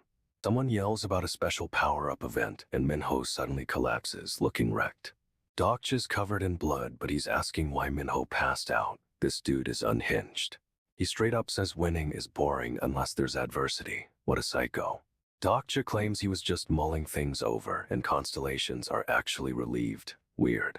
Someone asks if he knows that monster, and it's clear they've seen Minho's form before. The scene cuts back to chaos, with the monster Minho still in the mix. This is escalating fast. Okay, so things are intense. A huge werewolf-looking monster is charging at our boy, sword drawn. He swings and straight up slices right through the monster's shoulder. massive red spray everywhere.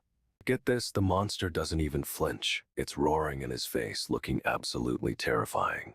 Close up on the monster and it's even more unhinged, all teeth and fury. No way this is going to be easy. Our boy is reeling back, clearly shocked by what just happened, like what did I just hit? But here's the kicker, the monster's wound is healing, like fast. This dude is straight up regenerating. We learn it's a werewolf skill, physical regeneration. No wonder he wasn't phased. This is bad news, bro. The monster's flesh is wriggling and knitting itself back together, and it's disgusting, honestly. So much red. However, our boy realizes this isn't a kill or be killed situation. The bounty scenario just wants the monster contained. That's even better, he thinks, and it looks like he's formulating a plan, but honestly, this fight is far from over. Our boy is thinking, and he says the constellations won't let things be easy. He's gearing up for a bigger fight. He dumps 8,000 coins into strength, boosting it from level 50 to 60, and his body is crackling with power. The system alerts him he's nearing the stat limit for this scenario, which means he's getting seriously strong. Close up on his eye, this dude is focused, determined, and ready to throw down, honestly. The monster lunges again, and this time it's a full-on, teeth-in claw attack. It's absolutely savage. But our boy doesn't back down. He meets the beast head-on, sword raised, and sparks are flying. The impact sends both of them spiraling, a whirlwind of limbs and energy, and the scene is chaotic. We get a super close-up of the monster's face. It's all snarling teeth and glowing red eyes, terrifying. He lands a blow, and we hear another crack as something definitely breaks, but it's unclear who it is. The monster is reeling, roaring in pain. It looks like our boy's strength boost is making a difference finally. The monster's straight up asking if our boy apologized the moment he saw it. Talk about nerve. But the monster doesn't give him time to answer. It's launching another attack, a flurry of claws and teeth. He dodges, but the monster's getting faster, and it manages to swipe at his face, causing him to flinch. The monster is all in his face, screaming about a piece of him, and it's seriously creepy. Our boy's eyes widen. He's seeing something, some connection to the monster, and it's clearly disturbing. No way, a skill is activating, the fourth wall is shaking, and things are getting meta fast. Scene warps, distorts, and it's like reality itself is breaking around them, seriously trippy. He's getting pulled into something, and it looks like the monster is right there with him. He's falling, tumbling through what looks like a broken, fragmented world, and it's intense. However, this dude is about to land, and honestly, this whole situation is spiraling out of control. He's getting absolutely pummeled, reliving old traumas as the monster wails about him being a loser who read novels. But it's not just a beating. The monster is digging into his past, bringing up the helplessness he felt as a kid. This dude is flashing back, remembering being weak and powerless, and the monster is mirroring those feelings. He insists he only read about being strong, but the monster isn't buying it and keeps laying into him. No way, he's stuck in that moment, that feeling of weakness, and it's like the past is repeating itself. However, he's fighting back, trying to break free from the cycle, but the monster is relentless, a whirlwind of claws and teeth. He's declaring he'll continue to have these nightmares, that 17-year-old Dokja will forever be trapped. And honestly, it's brutal. He's getting wrecked, desperately pleading for it to stop. But the monster doesn't care, continuing the assault as our boy struggles against the onslaught. The monster's fist is coming down again, and it looks like this round might be the end, seriously. He's apologizing, begging the monster to stop, but it's like talking to a wall. But the monster isn't after an apology. It's straight up saying it doesn't understand what he means. Our boy is trying to explain, saying he understands the monster's pain, that he knows it was just youthful indiscretion. He's claiming he can accept it, that as an adult, he'll stop the senseless violence, but no way. He's realizing he can't stop it, that the past is still controlling him. He's remembering everything he's done, everything he's allowed to happen, and it's crushing him.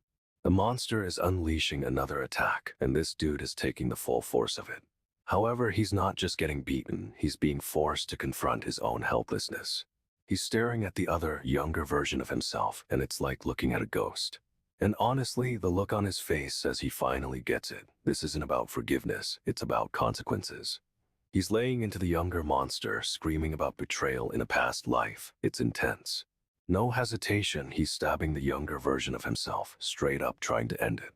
The attack connects and the younger monster crumples, but our boy is totally losing it. He's backing away from the carnage, and a weird, monstrous figure is emerging from the shadows.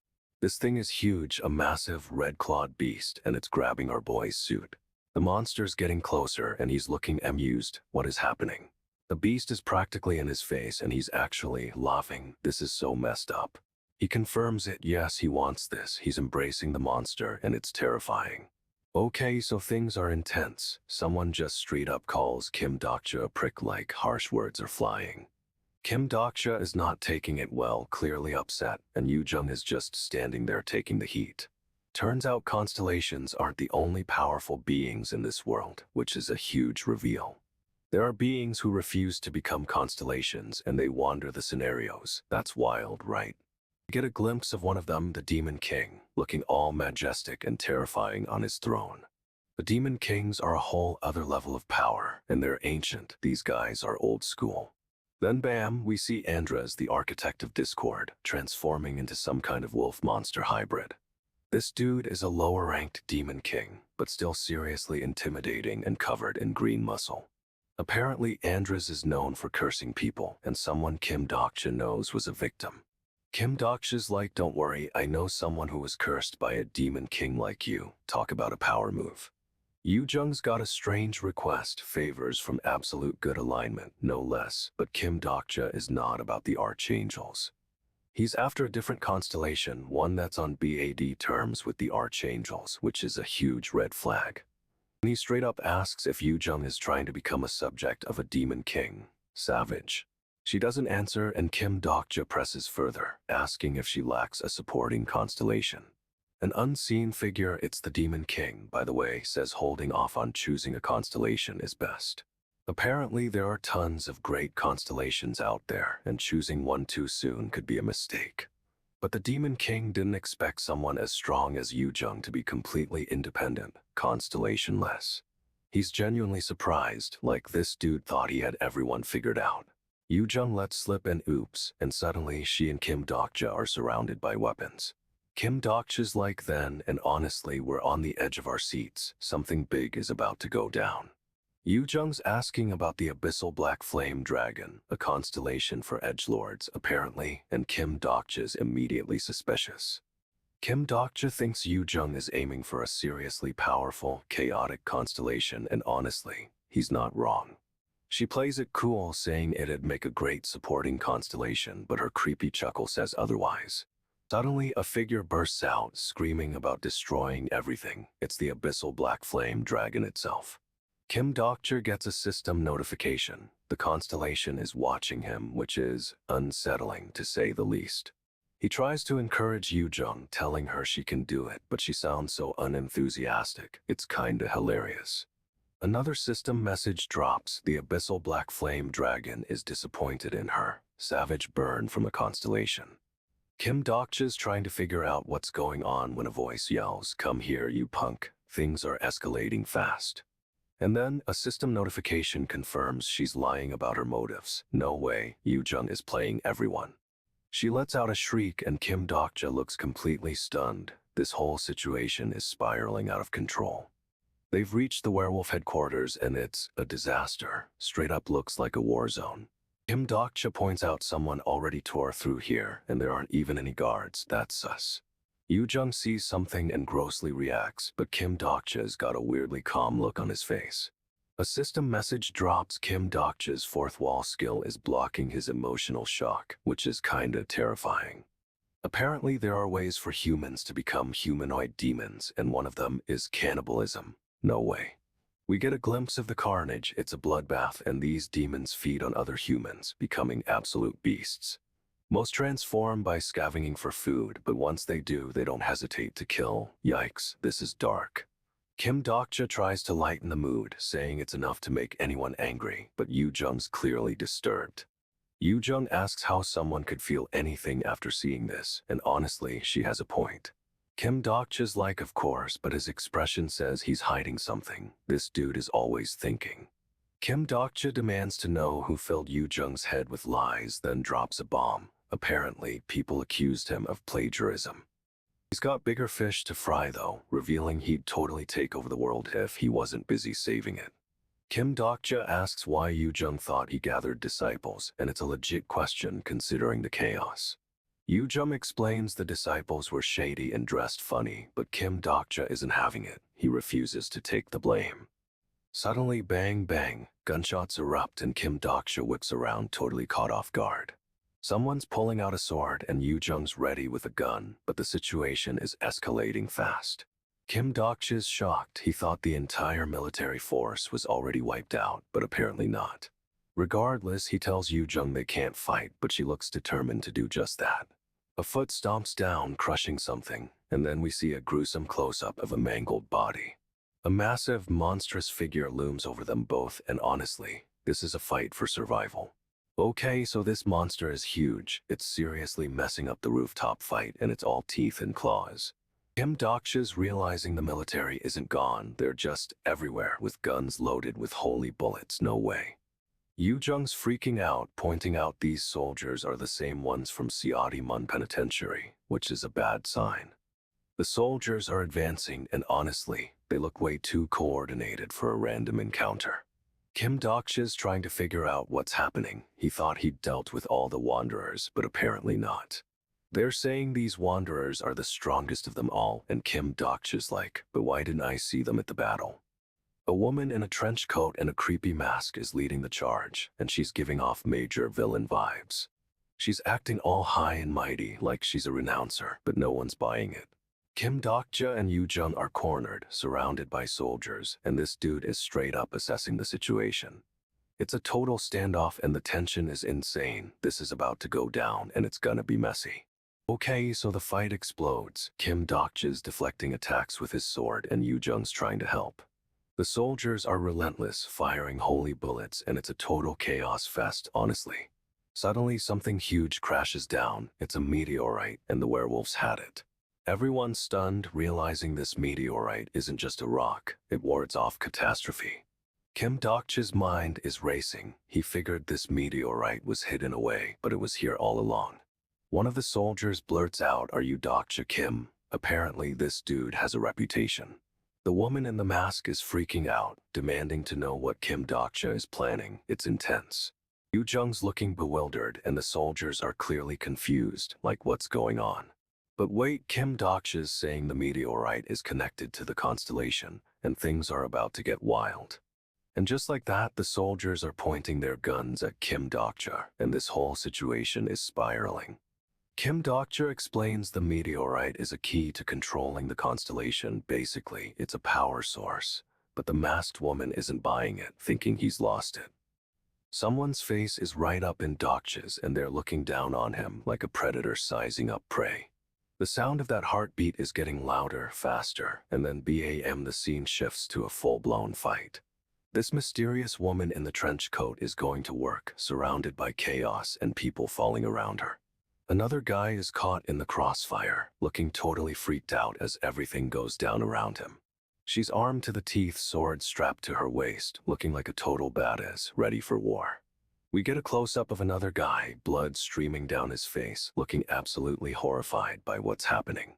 Someone yells, "Hey, what's wrong?" But our boy is clearly in shock and things are escalating fast. She's gasping, he's gasping, and honestly this whole situation is a complete mess. It's intense. Dokja's reeling, asking if everything's alright, but straight up, he looks like he's seen a ghost. "This is wild," he says. Witnessing this scene is more shocking than seeing someone die. He's processing, trying to figure out who could have traumatized him this badly, and it's clearly someone major. And get this, he feels the trauma so deeply it's breaking the fourth wall, like he's aware he's in a story. Someone's finally made it through whatever the heck just happened, and they're safe, apparently. We see the woman in the trench coat walking away, blending into the crowd. She's a total pro. She's leaving a trail of chaos behind her, people stumbling and falling as she moves through them. The injured guy is clinging to her, looking totally wrecked, but she just keeps walking. The man in the suit is staring after her, completely stunned while she disappears into the crowd. He's frozen, speechless, and honestly, after all that, who can blame him? Okay, so the suit guy's checking on the survivors, and it turns out the woman in the trench coat has no flag, like no allegiance at all. She just casually drops that their king doesn't care about trivial things, which is a choice. But wait, everyone nods like this is normal behavior for their leader. Wild. Then suddenly the ground starts shaking and this massive meteorite crashes right in front of them. The suit guy's hand glows as he reaches for it. No way is this just a rock. It's called the Moonstone, apparently, and it used to orbit stars in other dimensions. This is getting cosmic. The suit guy touches the meteorite and gets a surge of power, but honestly, it looks painful. He's seeing visions or something because he's totally spacing out and the energy is crackling around him. This dude is unlocking memories, and they're flooding him with information about the stone's origin. Turns out the Moonstone is an asteroid from beyond our reality, and our boy is the only one who remembers. The suit guy refuses the Moonstone's power-up, straight up rejecting its evolution offer. But the stone isn't taking no for an answer, it's practically begging him, saying it feels a connection. He asks if the trench coat woman found anything, and she's clearly hiding something massive.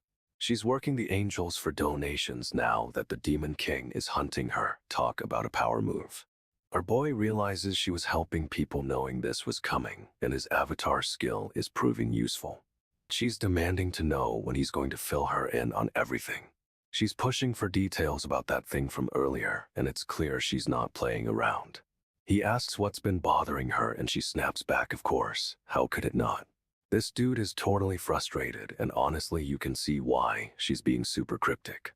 However, the tension is building, and whatever's going on, it's clearly huge. He claims he probably knows her, but then immediately contradicts himself. Apparently, he told her everything. He explains she isn't a renouncer and then drops a bomb. He literally told her about all of this. She's losing it, demanding to know how she could possibly know what's happening, and it's a legit question. He casually reveals he just spilled the beans because he needed something to talk about with her. What? Apparently, he couldn't think of any other conversation topics, so he unloaded a world-ending prophecy on her. She's furious, asking why he'd share this boring story, and honestly, fair enough. She's worried about others learning the future and wants to do something about it, but he's playing it cool. Our boy is side-eyeing her, wondering how she knows so much, but she's focused on the bigger picture. She's all about preventing others from knowing the future, and it's a little creepy, honestly. But she's got a point. If more people know the future, things could get really messy, really fast.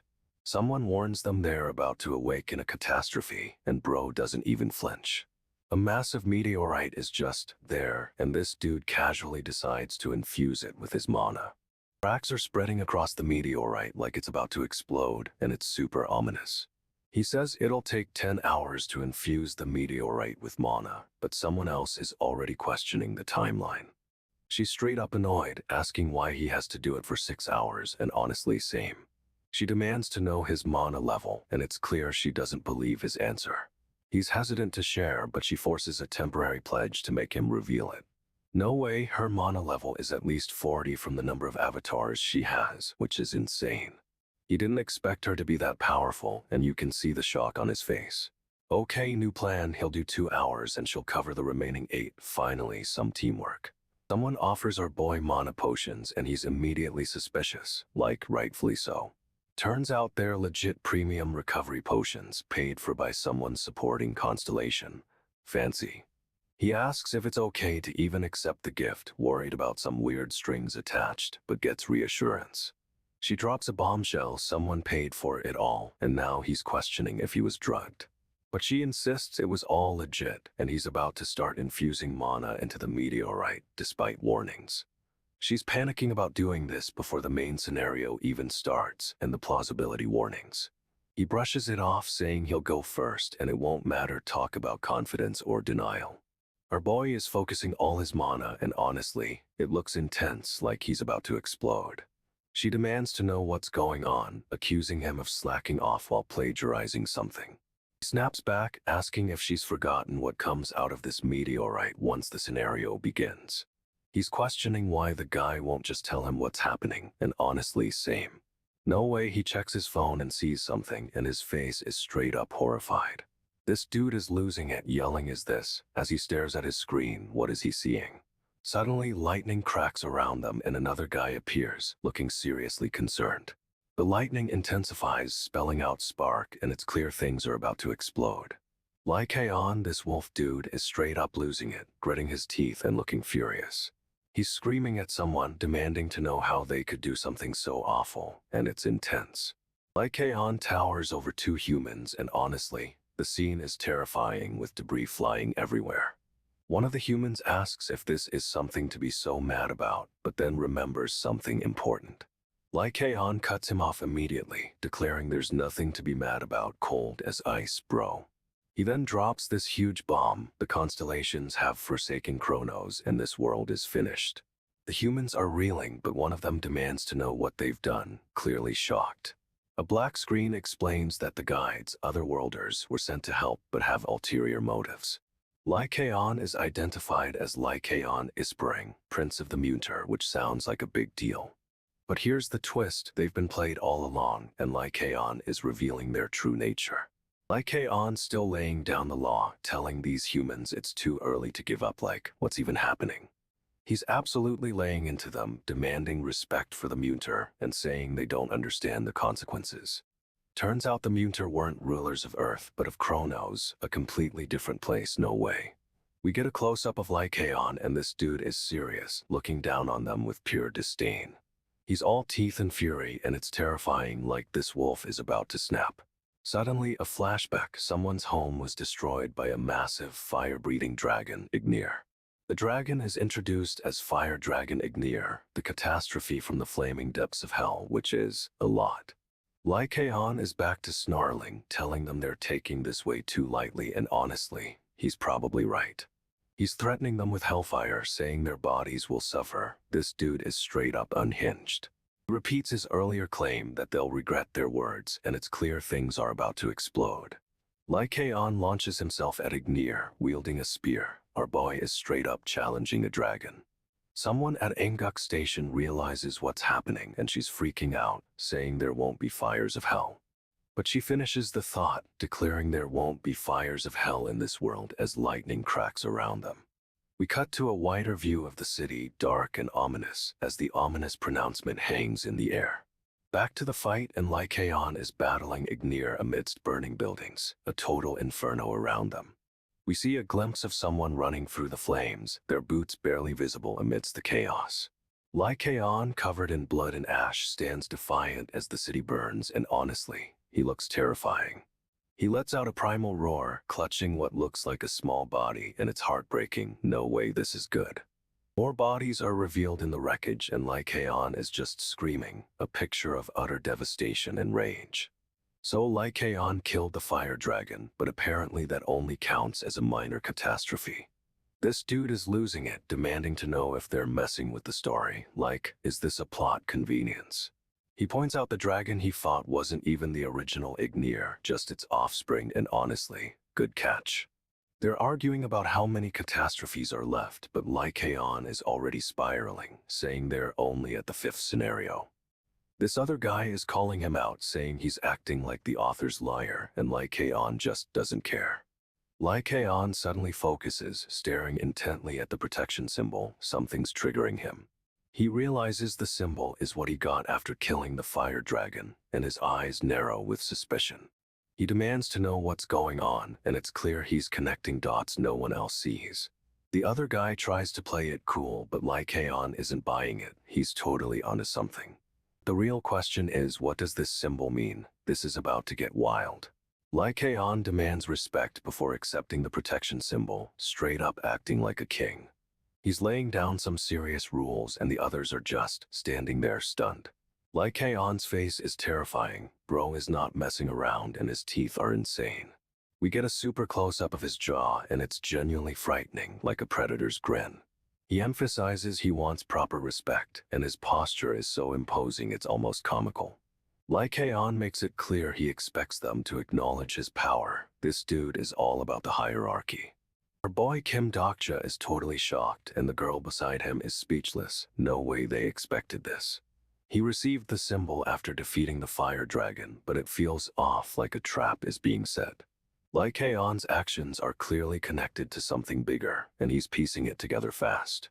He's realized the symbol isn't a reward, but a marker, and honestly, this is a bad sign. Lee Kae-on finally spills his name, Kim Dokja, but he immediately regrets it, calling it super lame.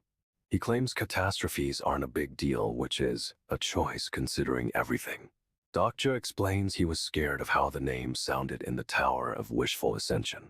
He thinks even he can kill the others, but it's all tied to the novel's plot. The girl, Lee Kae-on's companion, is totally freaking out, asking what else is going on. Dokja casually drops that they'll use someone and Lee Kae-on is just there menacing. We get a full shot of Lee Kae-on and honestly, this dude is terrifying in beast form. He's leaning against a wrecked car and it's clear he's a force to be reckoned with. Dokja and the girl look super uneasy. They have no idea what this dude is planning. Lee Kae-on's eyes are locked on something and you just know this is about to escalate. Okay, so Lee Kae-on is straight up tossing a car with one hand. No way. Everyone's shocked, wondering if he'll even fight for them. But it turns out the guides can't actually fight the catastrophes, which is a huge problem, honestly. This is getting intense. Okay, so things are intense. Our boy Dokja is gearing up, looking straight up like an investigator, prepping for whatever's about to go down. Suddenly, Beon, a powerful being, is attacked with some crazy energy blasts and Dokja yells his name, clearly worried. A mysterious wolf dude and a creepy, smiling guy are watching, and the wolf asks what's gotten into Dokja, thinking he's training or something. Here's the kicker, apparently only Dokja can see Beon right now, which is super sus and everyone else is clueless. Someone announces Beon is being punished and won't be around for a while, and it sounds like a serious disciplinary action is happening. Then bam, the fifth scenario kicks off with a massive explosion and destruction. This is no drill, it's real chaos. Dokja totally predicted this, knowing Beon's reckless behavior would lead to this kind of fallout, honestly. However, Dokja's channel levels up, meaning he's getting promoted to a mid-level Dokkaebi next month. At least something good comes of this. He admits he could care less about the consequences, but there's no changing what's happening, and he looks seriously conflicted. Dokja is clearly processing everything, and you can see the weight of the situation on his face. No way this is going to be easy. Okay, so Dokja wants to learn this way of the wind technique, but it's exclusive. Only those with the protection symbol can even try.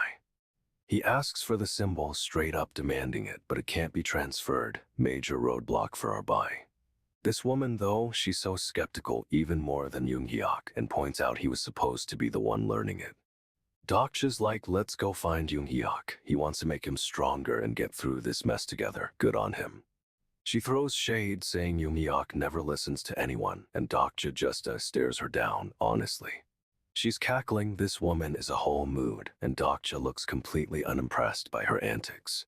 But here's the thing, Dokja remembers the novel. Yoonhyuk's fate is sealed, and it's not good. Dokja knows Yoonhyuk is supposed to die, but he refuses to accept it, and he's determined to change things. He's thinking out loud, trying to figure out how to break the cycle, and it's stressing me out. Dokja decides to use his knowledge of the story to save Yoonhyuk, even if it means going against fate itself. Talk about a power move. Okay, so Dokja realizes he needs to be dead for Yoonhyuk to give up the symbol, which is a lot. He knows Yoonhyuk will try to kill him on sight, remembering exactly what went down last time they met. Yikes. But he's determined to find Yoonhyuk, even though he has absolutely no idea where to even begin looking. Suddenly, he's desperately calling out for Yoonhyuk, begging him to stop and listen. It's intense. Someone's injured nearby and constellations are already popping up, wanting Dokja to help, which is kinda weird. Dokja just dashes towards the chaos, leaving a blur in his wake, and honestly, good for him. He finds Yoonhyuk and this dude is straight up leaning against a wall, looking totally menacing. Another guy is also there, looking panicked, and they both stare at Dokja like he's grown a second head. Dokja tells them not to look at him, claiming he has no clue what's happening, but suspicious. Yoonhyuk just stands there, radiating danger, and Dokja is totally playing it cool, or at least trying to. Okay, so Yoonhyuk is down, looking seriously messed up, and everyone is just staring. It's awkward, honestly. Someone asks if they need to save him because, main character and all, but another guy is like, if we do. Dokja's getting grilled, they think he did it and want proof. He's playing dumb, but it's a risky move. They accuse him of activating a sub-scenario to bring Yoonhyuk there, which okay, that's actually pretty smart thinking. Dokja denies it, demanding proof, but his face is saying guilty as charged. This dude is a master manipulator. Now they're questioning why he even found Yumiak so quickly. The pressure is mounting on our buy. Someone points out they found him, but then asks, now what? Seriously, what do you do with a wounded, super powerful enemy? It's revealed that someone had a feeling this would happen, and honestly, this is getting way too meta for me. Dokja's all messed up, bleeding from his ear, but still managing to look intimidating. What a legend. He's clearly injured and everyone is just silent, processing what's happening. The tension is insane.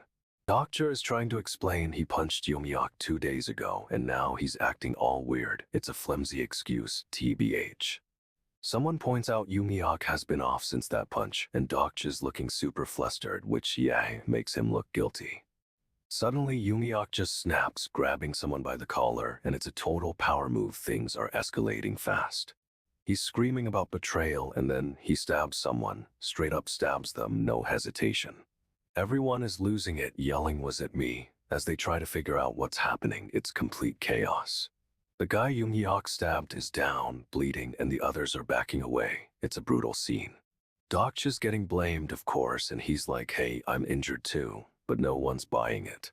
Someone accuses him of planning this whole thing using Yumiak as a pawn, and honestly, it's a pretty good theory. But then Yumiak just glaring at Dokja with pure, unadulterated rage. It's terrifying. Yumiak lets out a massive roar and the panel is just red. It's a full-on breakdown and it's intense. Yumiak is straight up mumbling Dokja's name over and over, even while bleeding out. It's creepy AF. Everyone's freaking out, wondering what Yumiak is trying to say, thinking Dokja somehow put him up to this. Dokja tries to deny it, saying Yumiak tried to kill him too, but no one believes or buy. Someone questions why the main character of TWSA has to be someone like Dokja. Ouch, harsh but fair. Suddenly, Dokja's Omnireader ability activates to level 2 and it looks painful. His jaw is cracking. He forces out the words, Dokja Kim, and everyone is shocked. What is happening? The others think Dokja is trying to tell them something, guessing he's about to reveal a huge plot twist. But it turns out Yumiak was actually trying to warn them about Dokja Kim. No way. Dokja's face is a mess, tears streaming down, and he looks completely blindsided. This is a huge reversal. The panel zooms in on Dokja's wide, shocked eyes, and it's clear he's realizing something massive is going down. Yumiak is down, totally out cold, and everyone's scrambling. They're asking if he's fainted again. Someone points out that with all the damage Yumiak took, his resurrection skill should have kicked in already. That's sus. But wait, this dude's status screen pops up and it's a LOT. He's got mythical attributes and insane skills. It turns out Yumiak isn't just hurt, he's suffering from a status ailment and 1,000 spirit poison. Oof, rough. And honestly, Dokja is straight up reeling, realizing Yumiak knew something he didn't, and it's hitting him hard. He's remembering that Yumiak is a regressor, someone who can rewind time, a total game changer. So Yumiak didn't try to warn them about the scenario, he tried to warn them about Dokja. No way this is happening. Okay, so our boy Dokja is straight up hauling tail, boots pounding against the floor. It's a full-on dash. He's running with Yujung, and honestly, things are looking pretty chaotic with all the energy swirling around. They're making a break for it, but Yujung is worried. She's asking if they can just leave the wolf behind. Dokja explains the immuter can sense where those with the symbol are, so they need to keep moving. But then we get a glimpse of the wolf. It's waking up, looking even more intimidating than before. Yujung wants Dokja to use his avatar to carry the wolf, but Dokja is having none of it. Dokja and Yujung are still running, and this dude, Yongyak is complaining he's so dramatic. Yongyak is being a total baby, saying Dokja can leave him, and he doesn't need help. Dokja fires back, threatening to just dump Yongyak right there. No way is he carrying him. Dokja asks when Yongyak thinks he'll be able to walk on his own, and Yongyak accuses him of planning to kill him, which, honestly, fair. Dokja offers to help Yujung if she swears he won't kill her before the regression ends. Talk about a request. Yujung immediately shuts that down, but Dokja lowers the stakes. Just until the 5th scenario, please. He says he can't help her if she won't agree, and Yujung finally, reluctantly, swears she won't kill him. As soon as the oath is made, a blinding blue energy flares up around Dokja. It's intense. This isn't just any oath, apparently. It's one Dokja takes on himself, and it's seriously powerful. Dokja explains breaking the oath means he'll be killed by blue flames engulfing his heart. Yikes, high stakes. Yoo-jung is clearly freaking out, realizing Dokja made her do something crazy, and is questioning his motives. The blue energy continues to pulse, and it's straight up terrifying. This dude really went for it. Dokja's heart is practically glowing with the force of this oath, and it's a bit much, honestly. Yoo-jung is bent over, clutching his coat, muttering she can't believe he made her do this. Yoongi-akyu wants one punch, asking Dokja to go easy on him. Talk about optimistic. They are on a bridge, and Yoongi-akyu insists this one hit will settle everything between them. But hold up, a massive, creepy plant monster is emerging from the bridge, and it's got eyes everywhere. This thing called Yanisbleta is a Tier 7 plant monster, and it's not happy with their presence, to say the least. Yanisbleta unleashes a terrifying roar, showing off a mouth full of sharp teeth, straight-up nightmare fuel. The monster's vines are wrapping around the bridge, and it's covered in more eyes than you can count. Dokja tries to warn them not to step on the roots while Yoo-jung is clearly panicking. Smart move, honestly. Yanisbleta is huge, towering over them, and its flower-like head has one massive, unsettling eye. The monster throws smaller, eye-covered plant creatures at them. It's a full-on assault, bro. Dokja and Yoo-jung are trying to stay calm, but this thing is seriously intimidating, and they're trapped.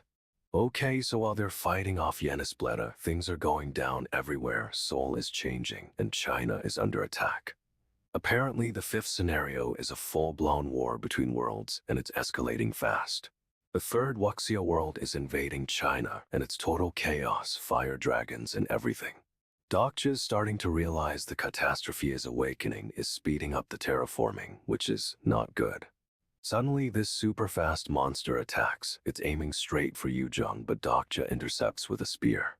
He's using the ancient dragon's spear, and it's glowing with insane energy, deflecting the attack.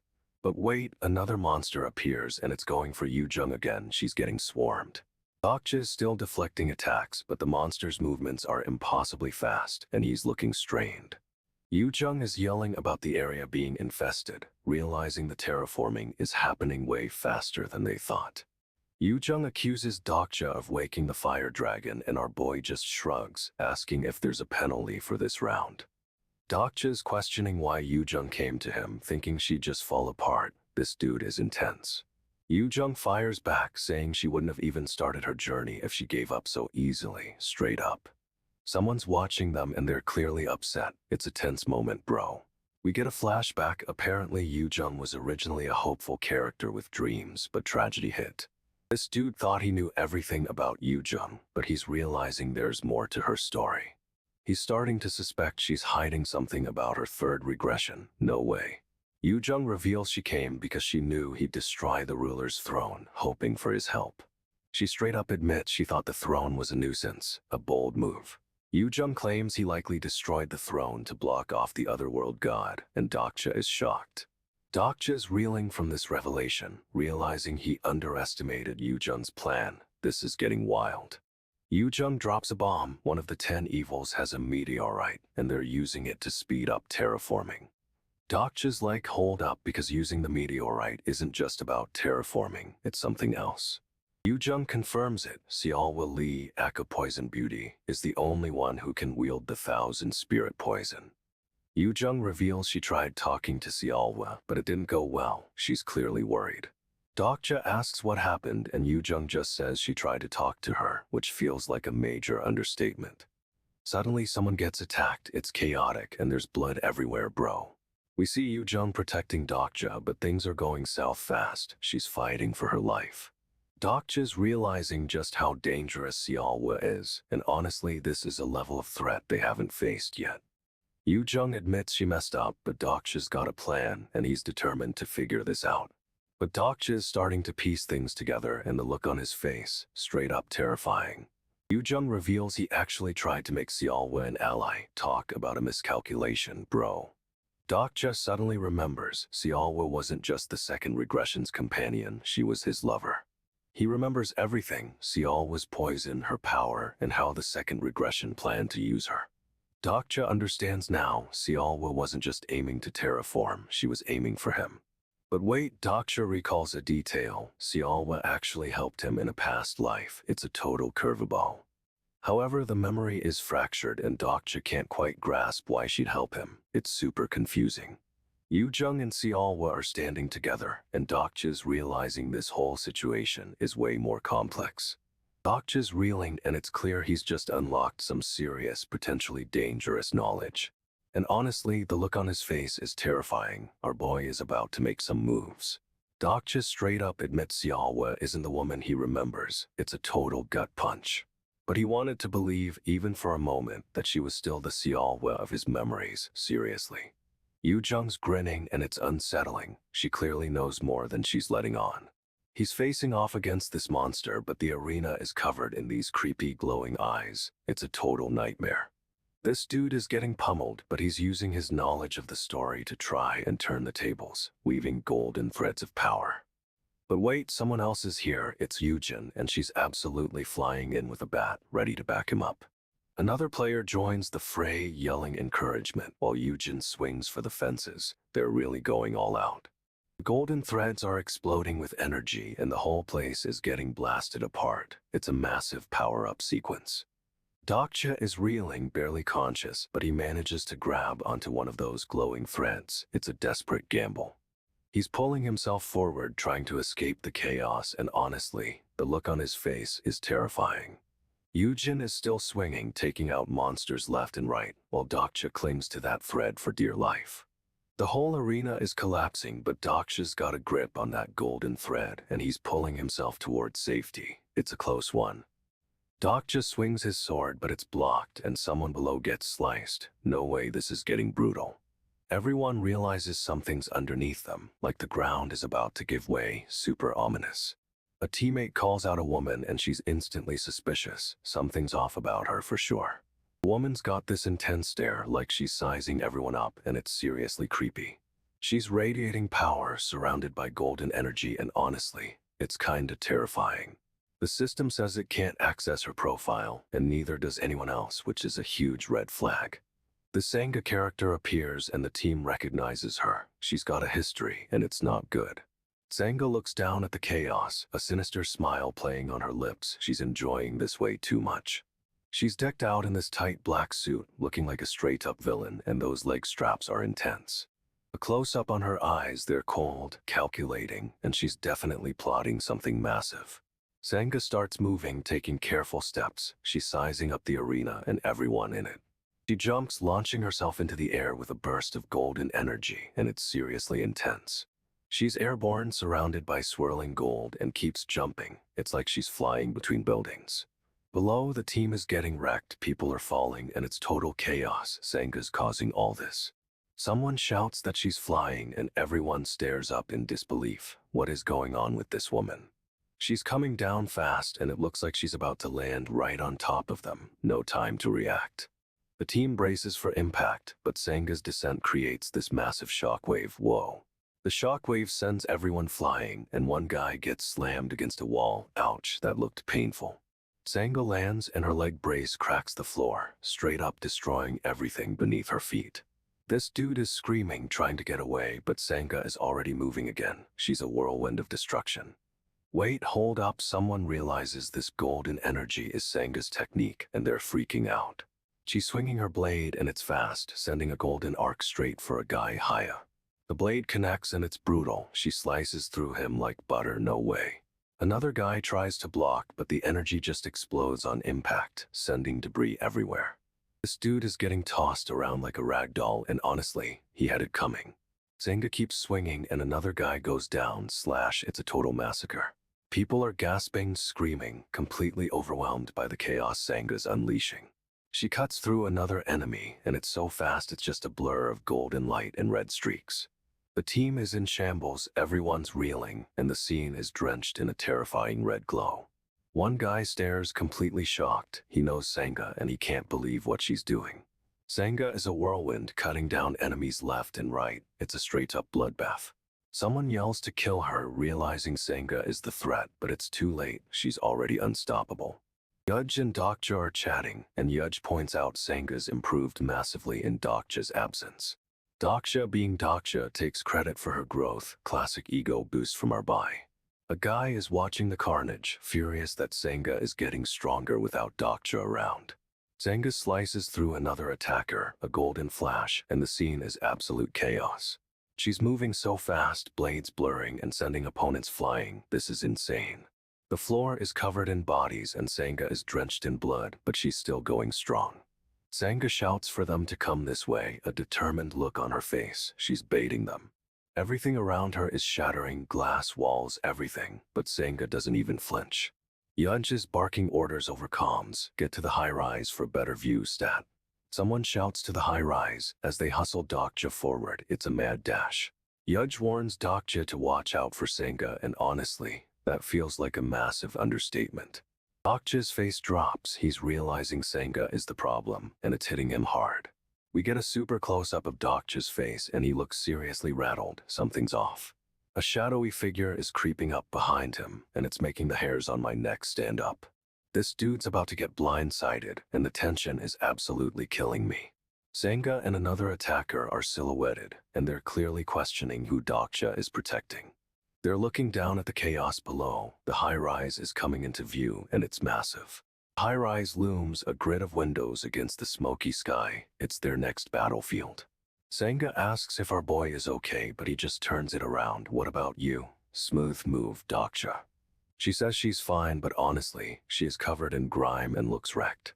Awkward silence descends. The tension is thick enough to cut with a knife. Seriously, what is happening? Dokja wonders why things are so weird after just a few days apart, and it's a legit question. Bro is confused. Someone points out Sanga's decked out in gear. She's straight up a walking arsenal. Another voice notes Sanga looks like she's been through a war, and yeah, no kidding. Dokja responds with a simple well, yeah, this dude is so nonchalant it's hilarious. Dokja's eyes dart around and he looks incredibly uneasy. Something is definitely up with him. He's staring intensely and it's clear he's seeing something we aren't. This is getting intense. A tear streaks down his face. It's a small detail, but it hints at a lot of internal turmoil. Okay, so someone overhears Sanga calling Dokja by name, and it's a big deal apparently. Sanga is freaking out, asking where everyone went. They got separated during a fight with this Gandongu group. No way, someone took a hit for her trying to save her during the battle. It was a sacrifice.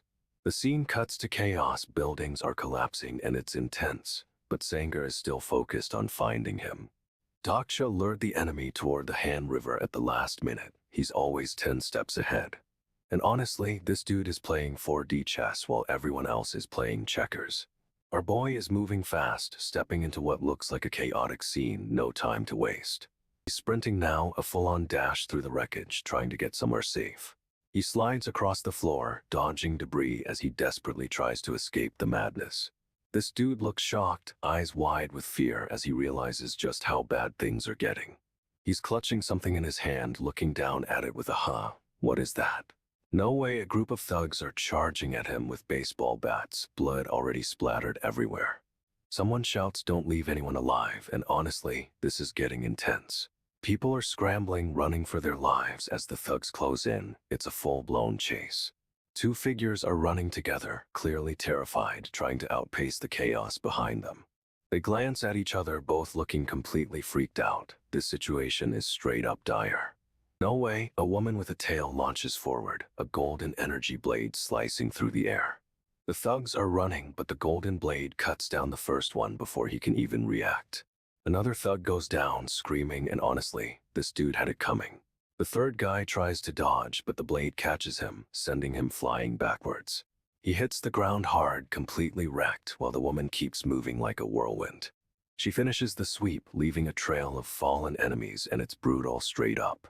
A man standing nearby comments on her ruthlessness, but she fires back with a savage comeback. She gives him a cold stare. This woman is not messing around, and we love to see it. She's landing now, surveying the scene, and she looks absolutely terrifying. Our boy is still moving, weaving through the chaos. He needs to stay alive. Our boy spots something and peeks around the corner. He's definitely on edge. No way, he's found the meteorite, and it's huge, towering over everyone. He shouts that he's found it, but then, Who is that walking toward the meteorite? It's a woman with long white hair and red lips, straight up a snow queen. Our boy recognizes her instantly, and he's clearly not thrilled. Yoongyuk has a type. He describes her white hair and lips as red as a poppy, and it's a little intense. He knows exactly who she is, Seolwa Lee, the poison beauty, and things are about to get messy. She gives a chilling stare, and bro, she looks absolutely dangerous. She's walking with another hooded figure, and they both exude serious bad vibes. Her boy is realizing she's one of the super powerful beings. This is a whole new level of trouble. The meteorite is cracking, and this dude realizes Seolwa Lee is planning something big. She's gathering mana, and it's not for a good reason. She wants to hatch the meteorite. But she's not collecting it from the air. She's using the mana of the people around her, specifically from churches. Our boy shouts at her to stop, but she's clearly not listening, and people are starting to raise their hands. She's powering up the meteorite, and honestly, it looks terrifying with all that red energy. But someone calls her out, demanding to know who she thinks she is. Seolwa Lee doesn't even flinch. She's a straight-up ice queen, ignoring the interruption. Her boy's realizing the reason she camped near all these churches is to siphon their mana for this insane ritual. She's deliberately filling the meteorite with mana, and things are about to go down. This is a disaster waiting to happen. And the hatching ceremony is beginning, but bro, this feels like a seriously bad idea. Seolwa Lee is straight up scoffing, telling everyone the meteorite will fall this instant. She's so extra. This other guy steps forward, declaring our boy will die right there, and pulls out a sword. Talk about hostile. He swings, but Seolwa Lee casually raises a hand and sends out these crazy red blades, slicing through everyone. No way, she's just casually deflecting the sword with a wave of her hand. She's ridiculously powerful. Our boy is trying to figure out what's going on, but everyone is getting sliced to ribbons. It's a massacre. He's looking around, completely surrounded by these demonic, insect-like figures with glowing red eyes. And the worst part, those figures are all hostile. The system is spamming notifications about it. The insect demons are attacking, and our boy is forced to face them. This is a total free-for-all. He's back-to-back with another survivor, but honestly, it looks grim. They're seriously outnumbered. But wait, the insect demons are shrieking, and Seolwa Lee is just standing there, looking down on the chaos. Whoa, the Blade of Faith activates, and a ton of white lines shoot out. It's a serious power-up. Seolwa Lee swings her blade, and a massive flare erupts, engulfing everything in flames. It's insane. She's slicing through the insect demons like they're nothing, sending them flying with each swing. Total domination. One of the demons screams, but Seolwa Lee doesn't even flinch. She's a straight-up monster. The church is going up in flames, but she's still attacking. She's completely unbothered. We get a close-up of Seolwa Lee, and her eyes are chilling. She's enjoying this way too much. Her blade continues to slice through the flames, creating this crazy whirlwind of destruction. It's beautiful and terrifying. Another demon tries to attack, but she deflects it with ease. This dude didn't stand a chance. The blade cuts through the air with a whoosh sound. The force is incredible. Everything is just a blur of flames and destruction. It's total chaos, but Seolwa Lee is controlling it all. Seolwa Lee is just demolishing everything, but someone's actually trying to stop her. This guy is bold. He shouts at her to give up, saying this catastrophe won't end well for anyone, but she doesn't care. This dude pulls out a sword, and honestly, it looks like he thinks he has a chance against her.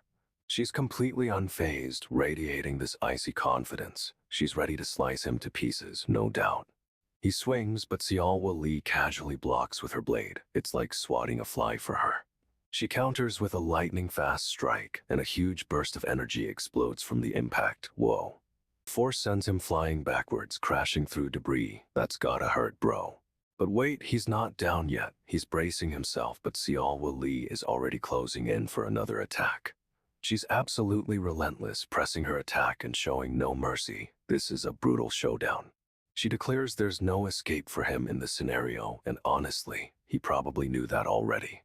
Okay, so someone's questioning what Seolwa Lee is up to. She's totally fixated on waking this catastrophe, not controlling it. Everyone sees it, even those who don't know the full story, because Seol is straight up doomed if she succeeds. He's desperately wondering why she's doing this, but then his character profile skill activates. No way. Xiaowa Li is smirking and her hand is covered in that creepy black stuff. This is getting intense. We get her profile: 26 years old, skilled physician and a master of poison. She's a force to be reckoned with. Straight up, a huge fight breaks out with the king going toe-to-toe with multiple opponents and a mysterious figure watching over everything. Our boy is revealing he's been collecting items, and it's not just any item, it's the legendary Dongbabagam.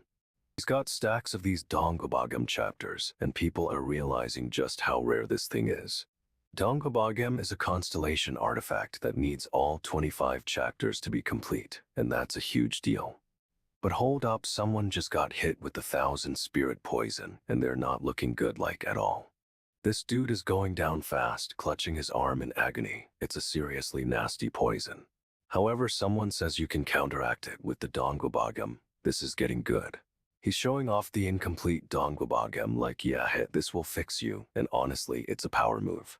The effects of the incomplete Dongbabagam are activating, and it looks painful, but it might just work. Turns out Divine Dr. Guam Junhyo originally created the 1,000 spirit poison. It's his failed formula. The woman, Xiaowa Li, is straight up oozing this poison, and it's linked to Junhyo's research. The Dongbabagam wasn't a cure, it was a record of his failed attempts to perfect the poison. No way. The man interrupts, demanding Xiaowa stop, and honestly, he's walking into a seriously bad situation. She's trying to get him to go back to being a guide, even offering to teach him her skills. What a twist. She's saying he could become a constellation, but it's clear she's got some serious issues. But then she just spews out how much she despises humans, and it's a total mood swing. The man thinks her hatred is causing this, but Xiaowa doesn't even seem to care about fixing things. He's standing there in his suit looking totally helpless, and honestly, this dude had it coming. She's completely broken down, tears streaming, and it's a super messed up scene, bro. Xiao was losing it, straight up attacking with poison, and this dude tries to stop her. Big mistake. He's trying to grab her hand, but she's already unleashed a wave of poison, and it's hitting him hard. She's screaming, completely distraught, and the poison is engulfing his arm. It's a brutal scene, bro. He's shocked, realizing he didn't anticipate this level of attack, and honestly, he's getting wrecked.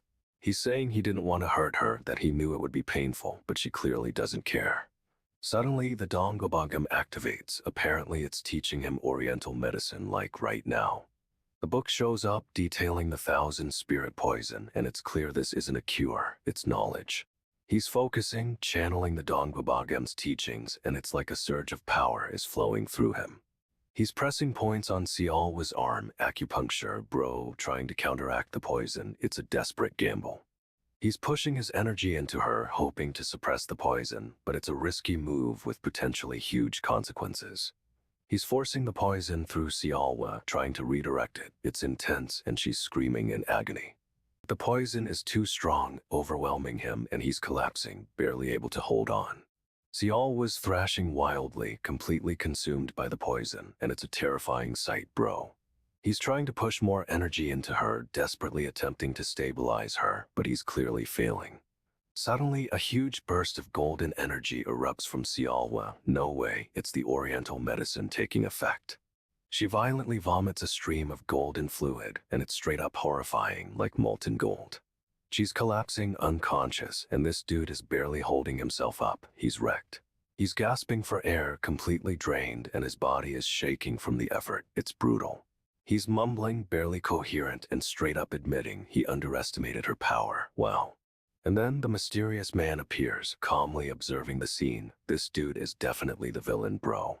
Yumio-Kyu steps forward, telling our boy not to do anything stupid. Talk about ominous. Xiaowa whispers she'll tell him soon, but honestly, it sounds like a threat, bro. A pair of shadowy figures appear, grabbing someone. It's happening fast. One of them shouts, "Dokja, we're done here." What does that even mean? They're dragging someone away, and it looks like the mysterious man is right there, watching. Another woman screams, "Wait, don't come any closer." She's panicking, and it's contagious. She and the shadowy dude are face to face, and she looks absolutely terrified. No way. The golden fluid is still wriggling and spreading. It's like a living nightmare, straight up. This dude is totally out of it, barely able to stand. He pushed himself way too hard. The golden goo is moving towards the man, and it's about to engulf him. This is bad, bro. The parasite queen screams at whoever is approaching, and straight up, it's terrifying. Someone realizes this golden monstrosity is the queen, and our boy is clearly shocked. No kidding. A man yells for everyone to get away, warning they'll get infected, but it's too late, bro. The queen lashes out with a wave of golden energy, and this dude tries to dodge but fails. She grabs him, and it's happening so fast, seriously, no time to react. He shouts in pain, but she's already dragging him away, and it looks awful. He's super fast, and this dude admits his agility, over 50, isn't enough to escape. The queen just caves and stands there, looking down on everyone. Total power move. She's got these massive wings and armor, and honestly, she looks unstoppable right now. However, the man is still struggling, but she's clearly in control. This is a bad situation. The queen's blasting everyone with energy, and this dude's getting tossed around like a rag doll. Ouch. He crashes into debris, and straight up, it looks like he's bleeding. This is getting messy. Someone shouts that the guide can't just go wild like this, breaking all the rules. They're not happy. But the queen doesn't care, she's just unleashing more power, and the man is really struggling now. He's trying to fight back with his sword, but it's not doing much against her armor. It's a losing battle. She's got him pinned, sword to the throat, and he's totally helpless. No way out of this one. However, he's still conscious and manages to yell out in pain. This dude's tough, gotta give him that. The queen is looming over him, radiating power, and honestly, she looks terrifying right now.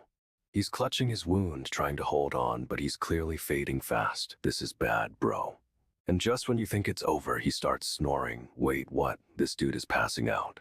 Hold up, he tells the queen he's not the one she's after, straight up confusing her. She's totally thrown off like Kaya. She expected an easy fight, not a philosophical debate. But this dude is stalling for time, and we all know he's got a plan brewing, bro. Whoa, things are escalating fast. This wolf dude just bursts onto the scene, moving at impossible speed. He's stepping right toward the demon, but it's all super fluid, like a blur of motion. And then BAM, he's right in front of the demon, unleashing a powerful attack with a golden energy blast. The demon's getting slammed, but it's barely flinching, just bracing for the next hit. Our boy is relentless, pushing forward and cornering the demon, who's clearly struggling now. The demon unleashes a desperate scream and a wave of dark energy, but the wolf dude is too quick. Sparks are flying everywhere as they clash, and the demon's getting absolutely wrecked. No way. Sheesh, look at that demon's face, twisted in rage and pain. It's straight up terrifying. But wait, there's another person here. A man and woman are watching the fight unfold, looking seriously concerned. The demon's wings flap wildly, attempting a desperate escape, but the wolf dude isn't letting up for anything. Okay, so the demon is trying to inject a meteorite with her mana, like seriously. What is she planning? Yumyokyu is straight up ordering Dokja to kill her now, and honestly, the pressure is intense. The wolf dude is moving so fast, he's already intercepting her, and that blade is glowing with power. But the demon isn't going down without a fight. She's screaming about her children and unleashing a massive attack. She declares she'll make them pay for destroying her homeworld. Talk about a dramatic villain moment. Suddenly, a blue screen pops up, Blade of Faith activated. Our boy is leveling up mid-battle, no way. Sword is radiating energy, and he's swinging it with everything he's got, straight at the demon's neck. The blade connects, and it's brutal. A massive slash across the demon's neck, and the scene is splashed with red. The demon's head is falling, and the sound effect SLA is echoing. This is seriously intense. And just like that, it's over. The demon is down, and our boy stands there, breathing hard, but victorious. The wolf dude is clearly worried about Dokja, grumbling about his master's condition, so loyal. Dokja is reeling, questioning if he actually stopped the demon, but his body is screaming in protest. Suddenly, the ground starts cracking, and purple energy erupts everywhere. It's chaos. The demon, though injured, is apologizing. Wait, what? She's actually sorry for attacking. But then, a massive shockwave sends everyone flying. Even the wolf dude can't brace for that. Dokja slams into something hard, and for a second, it looks like he's completely out of it. Wolf dude rushes to his master, trying to shield him from whatever is happening, seriously protective. Everything is shattering around them. The building, the ground, it's a total disaster zone. Dokja is struggling to get up, and the demon's last words echo, "I am sorry, so weird." Then a final devastating blast, and Dokja is completely engulfed in purple energy. No way. The explosion rips through everything, sending debris flying. It's absolute mayhem right now. Someone shouts Dokja. It's a desperate cry as he's thrown through the air, totally vulnerable. A woman with long hair appears, gun drawn, clearly reacting to the chaos unfolding around her. Dokja crashes down hard, injured and bleeding, and the wolf dude is right there to catch him. We get a close-up of Dokja's face and bro is seriously messed up, blood everywhere, but he's still conscious. The woman yells, "Who is it?" She's demanding answers in the middle of this disaster, intense. Dokja is lying amongst the wreckage, and another voice screams his name again, so much worry. We see a close-up of the woman's eye. She's shocked, but also focused. Something's up with her. The wolf dude is shielding Dokja, but honestly, it looks like they're both in terrible shape. Dokja is clearly in pain, but he's still trying to push through. This dude is a tank, seriously. Dokja, barely conscious, mumbles "could," like he's realizing something huge, and the woman with the gun stares right at him. She asks, "Could this be?" And straight up, she looks completely shocked by whatever's happening with Dokja. We get a close-up of Dokja. He's wounded, but his eyes are open, and he's definitely processing things too.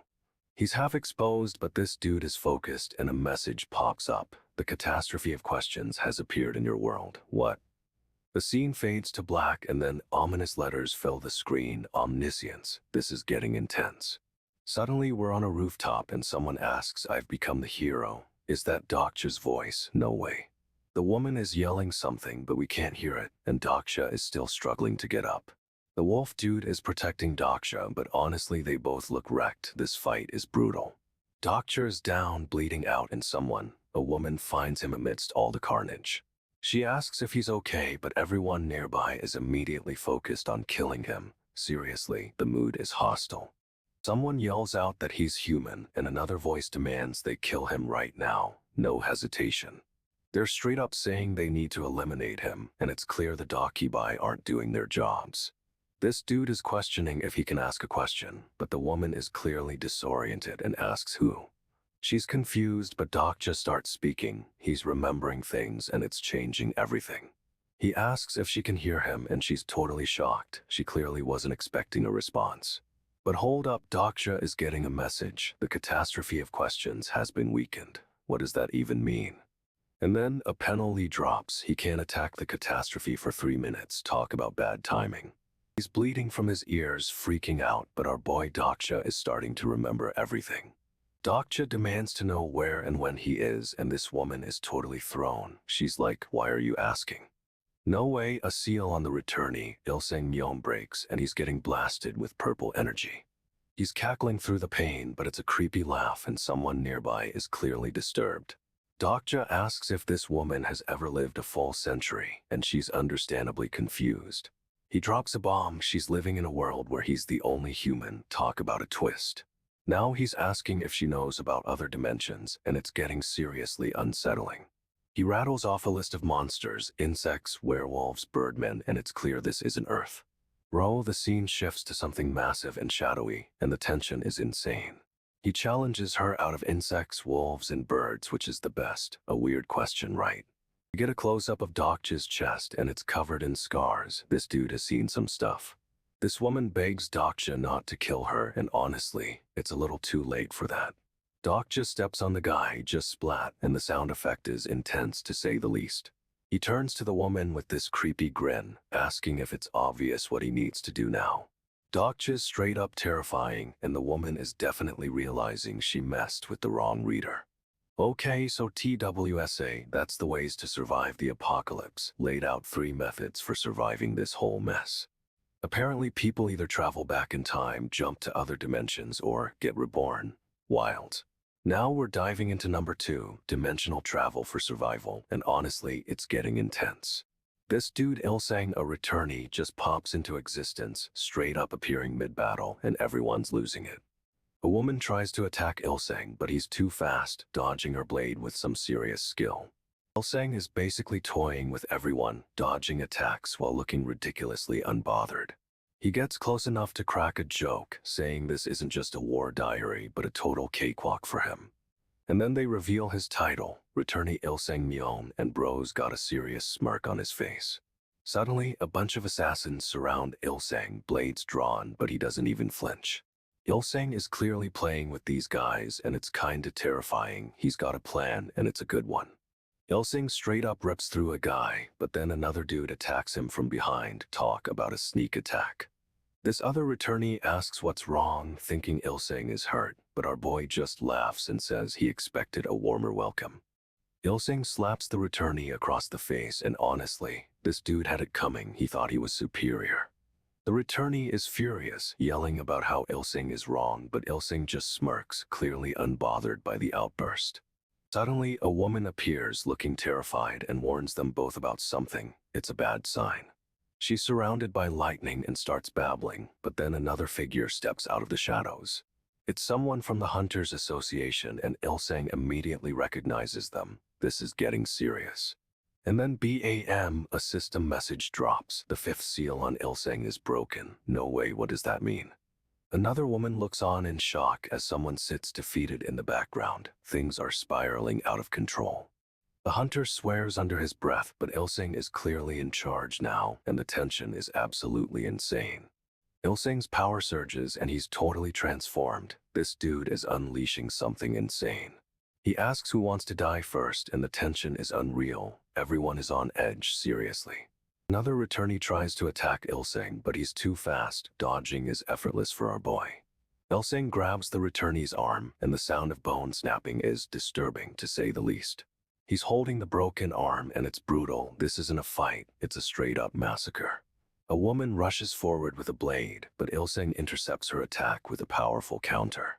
Sparks fly as weapons clash, and the battlefield is getting wrecked. Total chaos unfolds. Ilseng is relentless, stepping forward despite the attacks. He's not even breaking a sweat. He's crushing the enemy's weapon, and it's clear Ilseng is on another level. This is terrifying. Ilseng's power is overflowing, and it's a complete domination. Everyone is losing to this dude. Ilseng is suddenly engulfed in golden spiderwebs, and everyone's shocked. No way, what is happening? He's screaming what as the webs tighten, and it's clear this power is unexpected, even for him. Someone identifies the powers: Hermes' Stroll, Theseus' Resolution, and Arachne's Web, all Olympian constellation stigmas. Ilseng starts blasting forward, ripping through the webs, but another force slams into him with purple energy. He's fighting back, launching a counterattack, but the purple energy is relentless. It's a total clash of powers. Ilseng manages to break free, but he's clearly struggling. This dude is pushing his limits, seriously. He lets out a grunt and fires another blast, aiming for the attacker, and it's a direct hit. However, the attacker doesn't even flinch. They just absorb the energy and keep coming. It's insane. Ilseng's getting overwhelmed, surrounded by webs and the purple energy. He's losing control.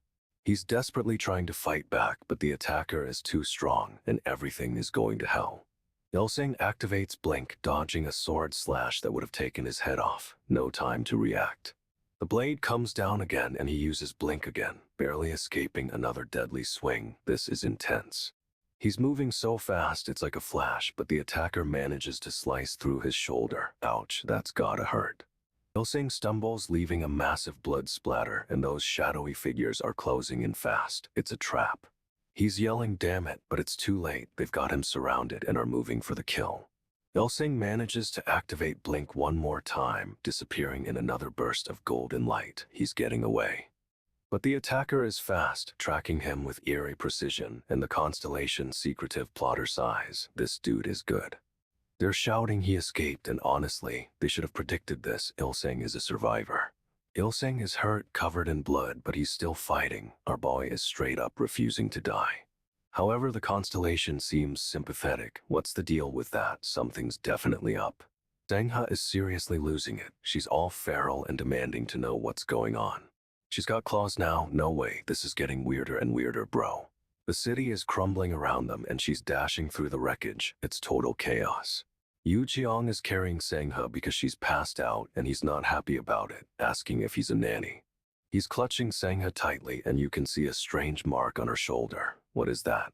Yu Jiang realizes there are incarnations with multiple constellations, and Sangha might be one of them. Huge reveal. Yu Jiang is whispering Sangha's name, and she looks totally wrecked. This is bad, really bad. Yu Jiang thinks answering questions makes him stronger, so they're walking into a trap. Great. Yu confirms it, and she's realizing the catastrophe of this situation. They're screwed if they talk. Yu and Sangha are on the move, but honestly, this feels like a desperate last-ditch effort. Yu thinks they're safe because there haven't been any new scenarios, but that's immediately proven wrong, obviously. Straight-up chaos erupts, shadows attack, and Ilsing is getting absolutely wrecked by these blade-like things. The mysterious figure is not impressed with Ilsang's resilience and thinks cornering him was too easy. He's ranting about sharing being caring. What is this dude even on about, seriously? Yu yells crap as the figure suddenly appears right behind them. Talk about a jump scare. Ilsang is clutching Sangha, looking completely exhausted, but he's determined to keep going. No way, a massive vine-like creature bursts out of the ground, and it's straight up terrifying. Creature is huge, and Yu and Ilsang are staring up at it like, okay, now we're in trouble. Ilsang is questioning who this thing is, and honestly, good question because it's a total mystery. Okay, so things are intense. This dude, a former villain, is cornered and someone finally finds him. But wait, it's the Hunters Association, the people he was trying to avoid. No way, he's trapped. He's relieved they found him, thinking he's about to get a second chance. This dude is delusional. However, he quickly realizes they know he messed up a major plan for a glorious return. Oof. He tries to play it off, saying he wanted to be a better person, straight up lying with his life on the line. We get a peek at his ripped physique, but honestly, the situation is not a good look for him.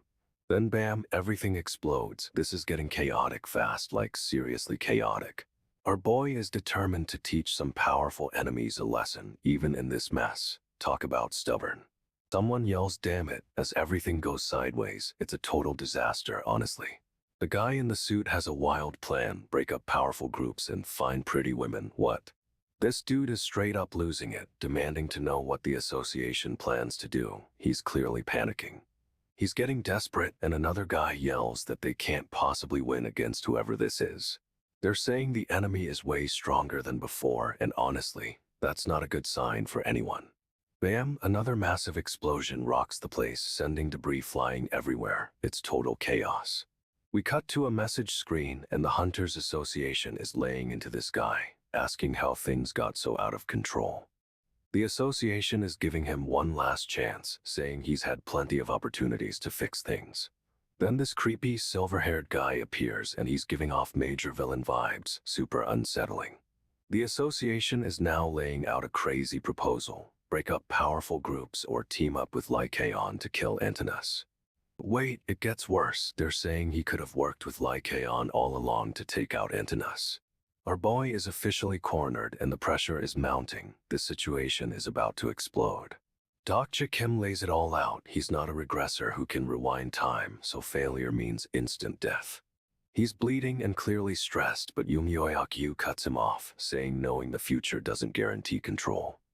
Dokja believes he could find a way to survive, no matter how twisted things get, even if it meant surviving the apocalypse. But he admits maybe that's why everything's gotten worse. His attempts to fix things are backfiring badly. Suddenly, Dokja activates his fourth wall skill, which is concerning to say the least. He challenges whoever's in charge to step up and fight, wondering why they're even counting on him of all people. And without even a beat, he's sprinting straight into the chaos, dodging vines and debris like a pro. He's on the move, but honestly, this situation is spiraling out of control faster than ever. We get another message screen, and Dokja's just spitting fire, demanding to know what's going on. He's seriously desperate, and this dude is straight up ready to throw down. Things are about to get intense. Dokja Kim is straight up challenging this monster, demanding to know why she expects him to fight. She's all like, did you forget I beat you up? And Dokja's just unfazed, which is kinda terrifying. But she's not done. She's ranting about some important thing he's missing, and it's clearly a trap. No way, she's actually going for a full-on transformation, and it's looking super unstable. This monster is losing it, baring her teeth and unleashing some serious energy, and it's all aimed at Dokja. Dokja's Omniscient Reader's Viewpoint activates level 1, and he's reading something. He's scanning her, pinpointing a weak spot on her right shoulder. This dude is calculating everything.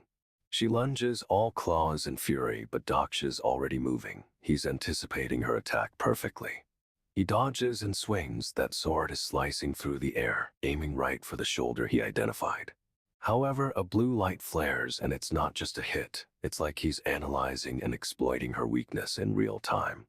Okay, so Dokja's sword gets engulfed in this insane energy. It's like his whole being is powering it up. He's activating Sword Song and Blade of Faith at the same time. Talk about a power boost. Our boy is declaring he's prepared to die and straight up wishing for the strength to destroy everything. And boom, his combat abilities are enhanced and Blade of Faith is officially activated, radiating power. Dokja launches forward, swinging that glowing sword with everything he's got. It's a desperate, all-or-nothing attack. He's aiming for her head and honestly, she looks surprised like she didn't expect this level of aggression. No way, the sword is about to connect and she's bracing for impact, but it's not just a physical blow. But hold up, the sword isn't just cutting, it's analyzing her, dissecting her weaknesses as it strikes. This is intense, she's getting sliced up and Dokja is pushing forward, determined to end this fight now. He's going full force, channeling everything into this attack. This dude is a monster when he's pushed to the limit.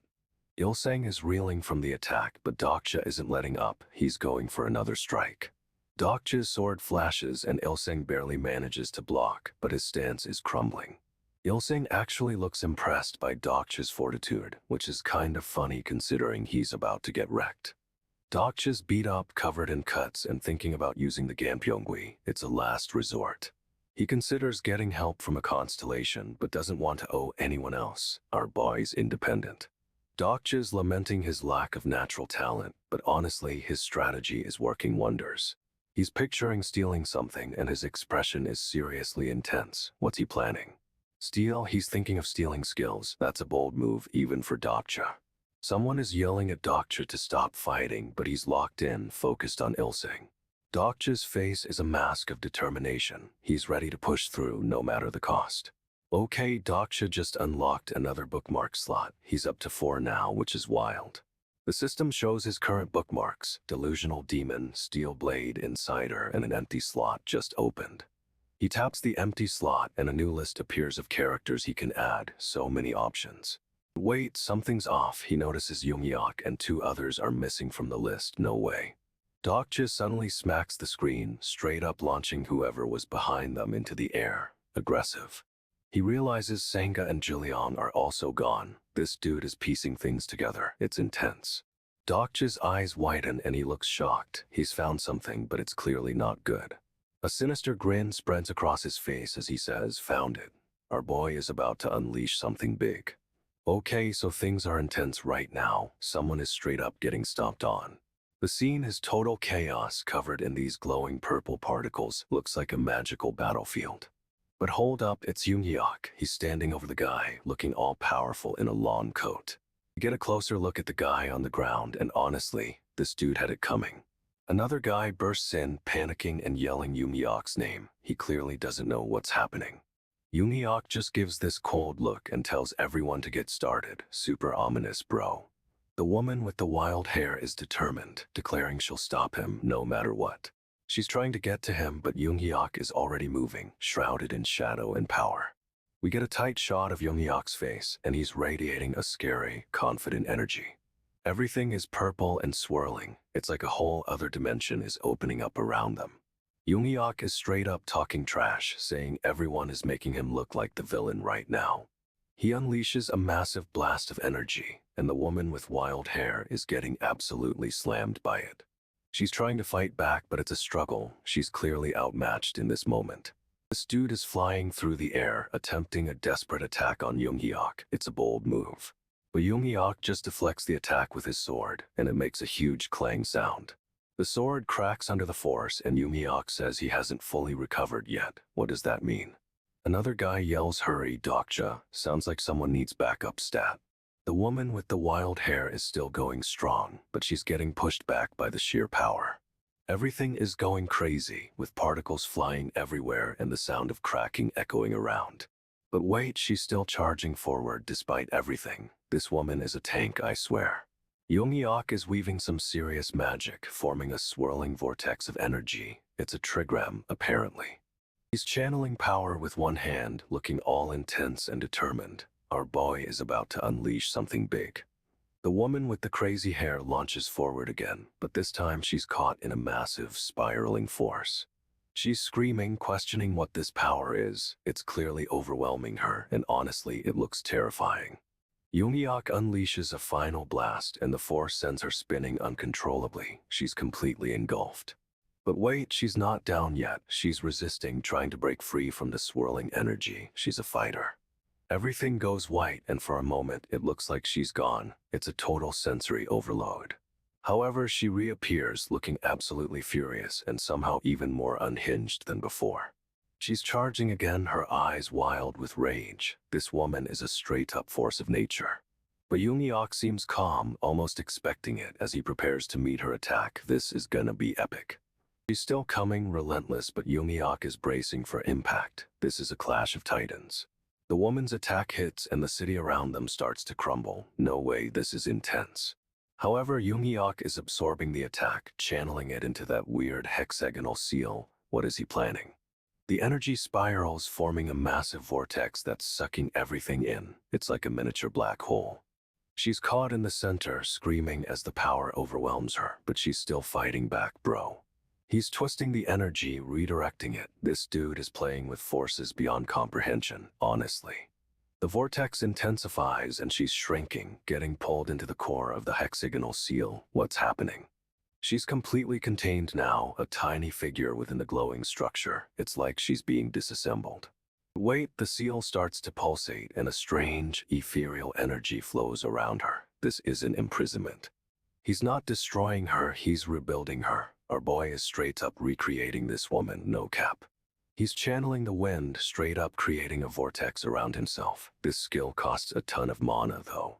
The woman attacks, unleashing a wave of energy, but Yoongyok deflects it with the wind vortex. It's a crazy clash. She's getting overwhelmed, screaming as the vortex intensifies. But something's wrong, it's not just holding her.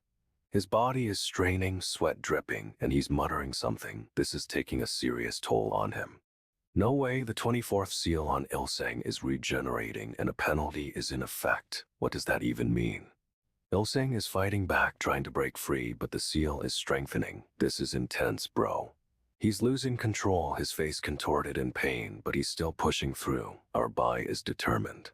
The seal glows brighter and Ilseng is completely enveloped. It's like he's being forced to relive something. Apparently this skill also costs because Ilseng's powers are sealed, and he's not asking questions. Sneaky. Ilseng is furious, demanding to be released, but Yoongyok is barely holding on. This is a desperate situation. He says weakening Ilseng is just as easy and activates a crazy vacuum prison around her. It's wild. But the 21st seal on Ilseng is regenerating and it hits him like a truck, sending him reeling. This dude is straight up furious, yelling as the purple energy from the seals courses through his body. He's gotta hold her until all the seals regenerate. This is a high-stakes power move, no doubt. He realizes shrinking the prison will save mana, but controlling it is proving way harder than expected. Ilseng is screaming and cursing him out, but another seal, the 9th, is already reforming. Yoongyok remembers a mentor's words, guide the wind, don't fight it. Smart move, bro. He's bleeding and wobbling, but he's trying to focus, desperately trying to maintain control.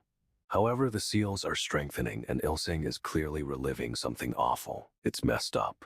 Yoongyok's trying to reassure himself this isn't about building a wall around Ilseng. It's damage control, okay? No way. Ilseng lets out a massive scream and the vacuum prison around her flares with power.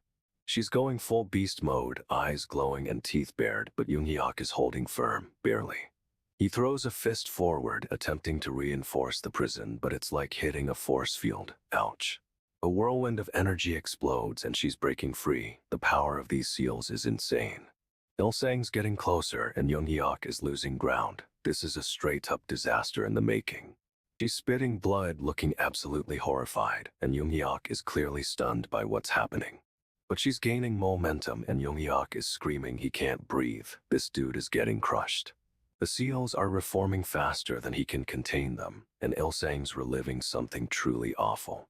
However, Yoongyok is determined to hold on, even as everything spirals out of control. Our boy's a fighter. Ilseng unleashes a massive fiery blast, a large red fire cannon, and it's heading straight for everyone. The explosion is blinding, a wave of pink energy engulfing Ilsang and the surrounding area. It's seriously huge.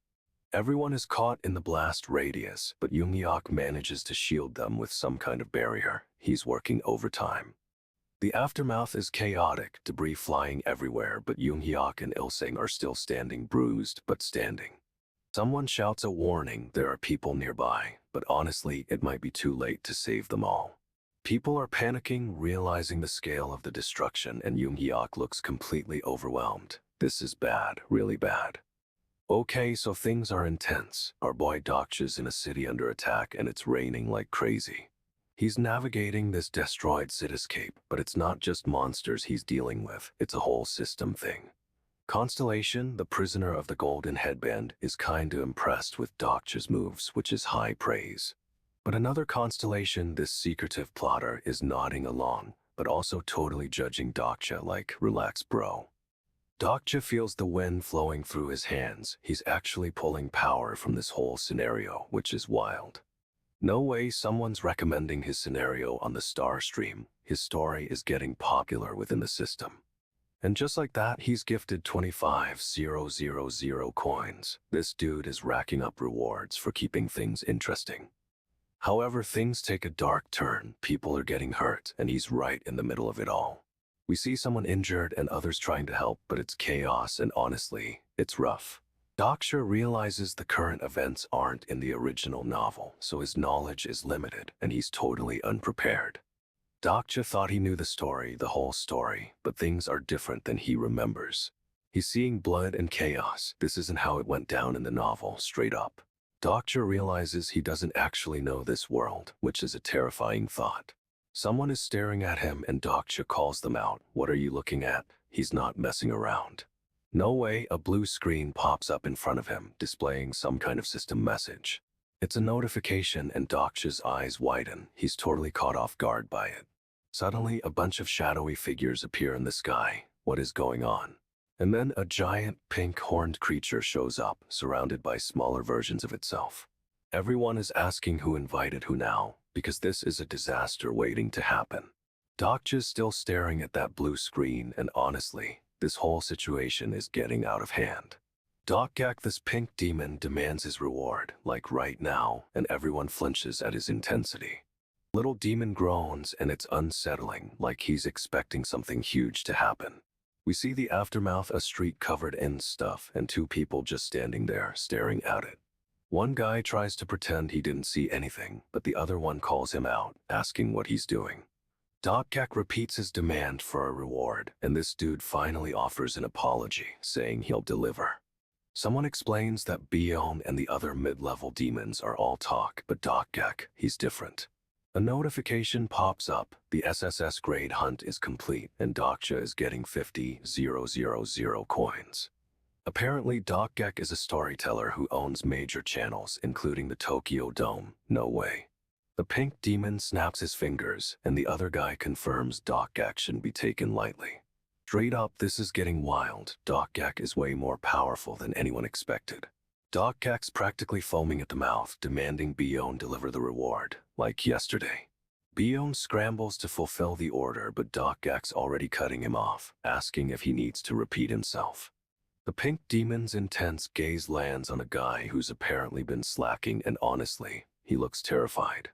Dokja announces Japan and Korea are competing in the 6th scenario together, and Bion is not happy about it. Bion insists his channel has been growing, and Dokja just stares him down, demanding the reward again. The little demon's freaking out, insisting his channel hasn't grown, while Dokja's basically looming over him. Our boy is observing everything, and he straight up points out the power dynamics between the Dokkaebi. He's seen their ups and downs, but watching Bion grovel to Dokja is a whole other level. This dude's basically licking Dokja's boots, and it's honestly a little disturbing. He realizes Dokja isn't just a storyteller, he owns major channels, including the Tokyo Dome. No way. Dokja presents the rewards, SSS grade gloves and boots, and our boy realizes he's about to get some serious gear. Bion throws out the reward options, but Dokja interrupts, wanting him to pick now. The little demon suggests the infinite dimension space coat, saying it's easily upgradable. Smart move, Bion. Our boy is stunned because this coat is a game changer, and he remembers exactly how powerful it becomes. Dokkaebi asks if anyone can explain the items to the constellations, and Byung immediately jumps to comply. Our boy sighs. Byung is so desperate to please, it's kinda sad, but he's just the manager after all. He's looking at the reward list, but suddenly his face contorts in shock. Something's clearly wrong. Straight up, he gasps, and it looks like he's remembering something terrible from the novel. His eyes glow with an eerie light, and a dark aura explodes around him, which is super unsettling. He's using recovery hibernation, level 3. He's in bad shape, and this is a desperate attempt to stabilize. Dokkaebi says they're heading to the reward area, and our boy is immediately suspicious. Something is off. Little Demon is practically vibrating with excitement, but our boy is getting seriously creeped out by Dokkaebi's smile. He asks where they're going, and Dokkaebi casually drops that they're headed to his Gamtu, which throws everyone for a loop. The demons react. Apparently, Gamtu is a legendary space, but in this world it's just a room. We get a flashback of a super ornate traditional room. Gamtu is clearly a big deal, and our boy remembers it well. He demands Dokkaebi just hand over the reward and is straight up losing it, looking totally wrecked. The demons are all like, say you need to go to Gamtu to get the reward, but Dokkaebi is playing games. Dokkaebi threatens to cancel the reward if they keep complaining, and our boy finally cracks. He just agrees. He's dragged away looking utterly defeated, and honestly, he kinda saw this coming. But here's the kicker, the Gamtu isn't what everyone expects. It's a totally ordinary room, and our boy is realizing he's walked into a trap. Dokkaebi's totally playing mind games and reveals the start stream is super generous with rewards, no takebacks ever. Suddenly, a voice cuts in. It's Dokkaebi communication. Apparently, someone is reaching out to Dokja Kim directly. They're saying Dokja Kim is famous. Even the constellations know his name. This dude is a legend, apparently. Dokja Kim, desperate, announces he's planning to expand his channel in Korea and is willing to negotiate anything. Dokkaebi is surprisingly interested in the offer and seems genuinely caught off guard. What is going on? Dokkaebi compares the situation to a soccer player getting an offer to play for a top team. It's a huge deal. Dokkaebi is straight up reveling in this, and Dokja Kim is realizing he's seriously underestimated this encounter. He's starting to understand the trap, but Dokkaebi's smug grin says it all. Our boy is walking right into it. Dokkaebi is absolutely convinced he's got Dokja Kim right where he wants him, and is loving every second of it. Okay, so Dokja's in this ancient, kinda spooky house trying to figure out what's going on. Suddenly, everything goes haywire, red sparks fly, and it's clear something's seriously wrong. He's searching for a way out, but this place is a maze of traditional rooms and closed doors. This dude is getting ambushed. Straight up, enemies appear out of nowhere with those creepy red effects. More sparks and red energy, and it looks like they're trying to overwhelm him with sheer power. He's dodging and weaving, trying to stay alive, but it's a full-on assault now. Dokja's fighting back, but he's clearly outnumbered, and the house itself seems to be working against him. He's cornered, and the enemy is closing in. It's a desperate situation, for real. But Dokja's not giving up. He's focused and determined to survive this insane ambush. He's looking up, assessing the situation, and honestly, he's probably already got a plan. Dokja's looking up at this crazy swirling nebula, and it's beautiful. He's totally lost in thought. Suddenly, the Dokkaebi, that weird red creature, speaks, and it's not the voice we've been hearing. He claims that's his real voice and straight up admits he startled Dokja. Smooth move, buddy. Dokja realizes the Dokkaebi in front of him is his true form, which is a huge reveal. No way. The Dokkaebi tests him, asking if he's planning something foolish. It's a power play for sure. Dokja doesn't back down. He's calling the Dokkaebi's bluff. This dude is fearless. Dokja confidently states he knows you don't mess with a Dokkaebi, and honestly, good call. The Dokkaebi scoffs, saying Dokja knows it's impossible to win against him. Classic villain line. Dokja laughs, and it's a little unsettling, like he's anticipating something big. He declares he knows going against a Dokkaebi is suicide, and it's a total mic drop moment. This dude, Han Seojun, is straight up losing it. He realizes Dokja knew about the deal with Byung all along. The Dokkaebi brings Byung forward, this tiny, fluffy demon, and it's kinda adorable, but also terrifying. Seojin's fuming, yelling about Dokja's scheming, but our boy just smirks. He's totally playing chess while everyone else is playing checkers. Dokja doesn't even care what Seojin does, he just casually waves his hand. This guy is unbothered. He drops a bomb. This is his first time signing a contract like this, and it's clearly a big deal. A blue holographic contract appears and Seojin's about to sign, but Dokja's already laying out the terms. Half of all donations go to him. Seojin's reading the contract and is horrified. Apparently, there are clauses restricting his freedom. No way. Dokja presents the contract, but the Dokkaebi calls him out. He's lying, and even Bihyo knows it. Seojin asks for a request, and Dokja's just staring, like he's waiting for the other shoe to drop. But wait, Dokja's got a plan, and he's about to spring it on everyone, and honestly, we're here for the chaos. Dokja straight up reveals he's the prisoner of the golden headband, Abyssal Black Flame Dragon, a title that sounds terrifying. He calls Bihyon demonic judge of fire, and the little demon is not impressed with Dokja's assessment. Dokja claims Bihyon has powerful constellations, and honestly, he's laying on the flattery thick. Dokja asks Seojin if he trusts him, and Seojin is completely thrown. What is our boy planning now? Seojin demands to know what Dokja is, but Dokja just gives this intense stare like he's already won.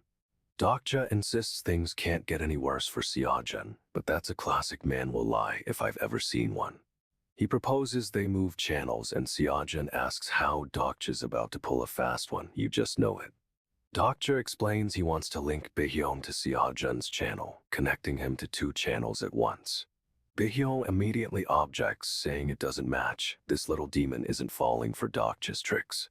Dokja's eyes narrow, and it's clear he's not happy that his plan is being challenged, but he's still playing it cool. Dokja snaps his fingers, and suddenly blue energy erupts, completely surrounding Seojin. Seojin is thrown around like a rag doll, crashing into everything as the energy intensifies. Ouch. Bihyon is losing it, seeing constellations from other worlds appear on Seojin. It's insane. The little demon is straight up bleeding from his eyes, overwhelmed by the power surging through Seojin. Dokja's floating in the air now, controlling the chaos, and honestly, he looks good. He's broadcasting the whole thing, showing off Seojin's new power to everyone watching.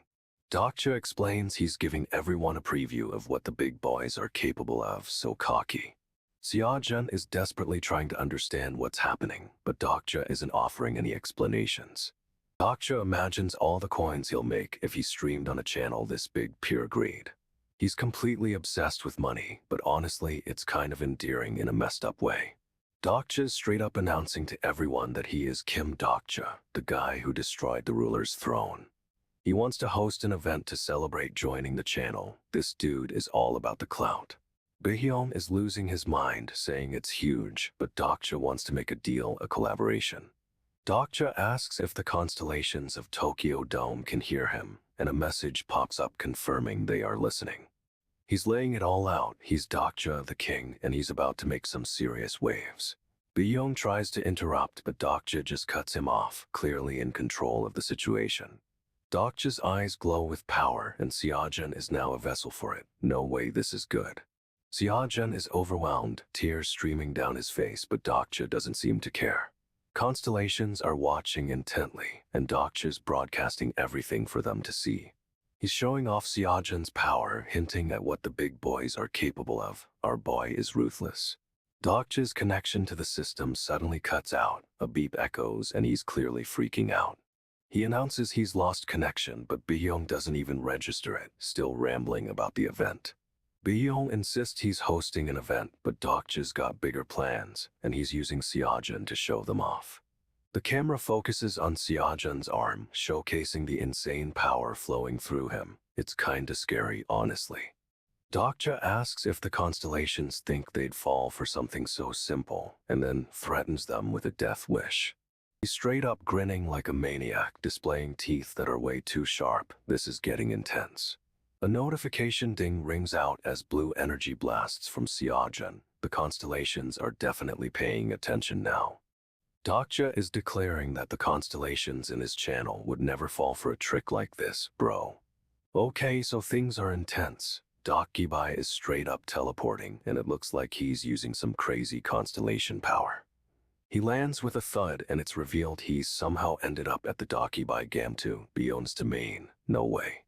And the little fluffy demon Uriel is losing it. Apparently Dokkaebi just punched someone all the way into the Andromeda scenario. Uriel is seriously questioning if there is an Andromeda scenario, and honestly, same. Dokkaebi realizes Biome is getting stronger with his channel's growth, but he didn't even ask for Biome's consent. He's confessing he messed up, but it's too late. Biome is becoming his real self, whatever that means. The dude is speechless, just staring while Biome's power is clearly surging. This is bad, real bad. Dokkaebi explains he's at the Dokkaebi Gamtu, just like Dokgak, and it's Biome's territory. Yikes. Biome is becoming stronger and Dokkaebi didn't have his consent for any of this. What a mess. But here's the kicker, Dokkaebi can feel Biome's power growing, and it's not good news for anyone involved. Dokkaebi says there's a scenario that will make reason appear again, but more importantly, Uriel asks if he knows what he's seeing, and suddenly blue boxes start popping up everywhere. Ding, ding. Our boy is clearly freaked out as more and more boxes appear, flashing around him. One box reads channel has level up, and Dokkaebi admits he doesn't understand what's happening. But he thinks he might, as even more boxes flood the scene with ding sounds. Uriel imagines it's probably not much different than what they're seeing right now, which is a LOT. The boxes keep coming and one says Biome has completed his constellation. Wait, what? Another box declares a young constellation should be born, and Biome is now complete. Dokkaebi's face is unreadable, but the boxes are still flying and Uriel just looks done. Uriel's eyes are glowing red now, and honestly, this fluffy dude is kinda terrifying. Dokkaebi sees a file labeled Singularity and is straight up confused. What even is this? He asks if anyone knows what Singularity is, and honestly, it's a legit question because nobody has a clue. Dokkaebi starts piling up books, muttering about how he can't let his guard down around Biome. This dude is paranoid. Uriel's actually impressed with Dokkaebi's cleanup, but then asks why he's regretting something. The tension. Uriel wants to know what Dokkaebi was thinking, lying like that, and Dokkaebi's all, what if we hit 10,000 subscribers? They've already got 5,000, which means Dokkaebi made a deal, and one condition was not supporting a certain constellation. Dokkaebi assures Uriel everything will work out, he has a plan, but immediately demands his item back. Classic. Uriel is not amused, and the fluffy dude is clearly judging Dokkaebi's actions. Dokkaebi is so confident, claiming it'll all work out, but Uriel isn't buying it for a second. Uriel asks why Dokkaebi is regretting things, and Dokkaebi just stares off into space, totally avoiding the question. Okay, so the city is wrecked, seriously wrecked, covered in debris, and is that blood? It's bad. Giant, creepy plant things are sprouting up all over the buildings, with these unsettling eye flowers blooming on them. Dokkaebi is suddenly flying through the air, crackling with blue energy. What is happening? He's getting blasted with lightning, but it's like a contained around him, and he doesn't even flinch. This dude is straight up absorbing the electricity, looking totally unfazed by the power surging through him. Someone yells at him, demanding to know where he's been, and Dokkaebi just smirks. Dokkaebi casually says he was just taking care of things, but honestly, that's a super suspicious answer. He's still surrounded by electric sparks as he floats there, looking all powerful and mysterious. Dokkaebi lands still crackling, and it's clear he's hiding something. He's a master of evasion. But Uriel doesn't buy it for a second and is staring Dokkaebi down, demanding answers. Okay, so Dokkaebi and Eugen are rocking these matching black outfits. It's a whole vibe. Someone calls them out on it, but Eugen brushes it off, saying it's just a common design short Jan. But get this, constellations are losing it. One is happy, and another is totally intrigued by gender bending. Someone's worried about whether another guy is still passed out. Honestly, priorities. Turns out they're all buying the same coat, a white and black one, and it's the only color left in stock. They think it's an SSS grade item, but nope, it's mass-produced, can you believe it? Coat's creator is super powerful, apparently, and that's why it got the SSS rating despite being common. Dokkaebi reveals it's the infinite dimension space coat, and he snagged it for the storage space. But he admits he didn't think it was worthy of the SSS grade, which is kinda humble of him, honestly. The item description says it's for returnees with limited storage, but it's still a mysterious choice to grade it so high. Someone finally figures out why this fight is graded so high. It makes perfect sense now. Yujin asks about Yoongyuk, wanting to know if he's okay after everything that just went down. Apparently Yoongyuk is recovering, but things are tense. They need to leave like now.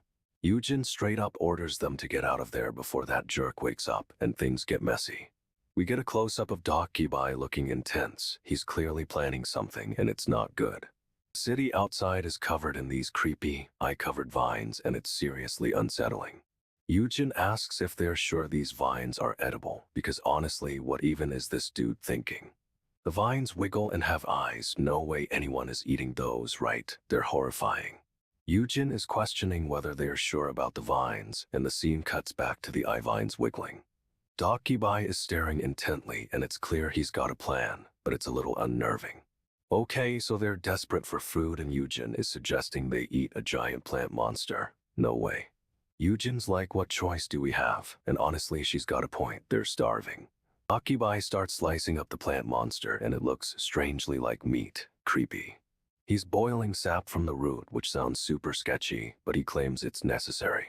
He hands around cups of purple liquid, telling them to drink it before eating the plant. What is happening?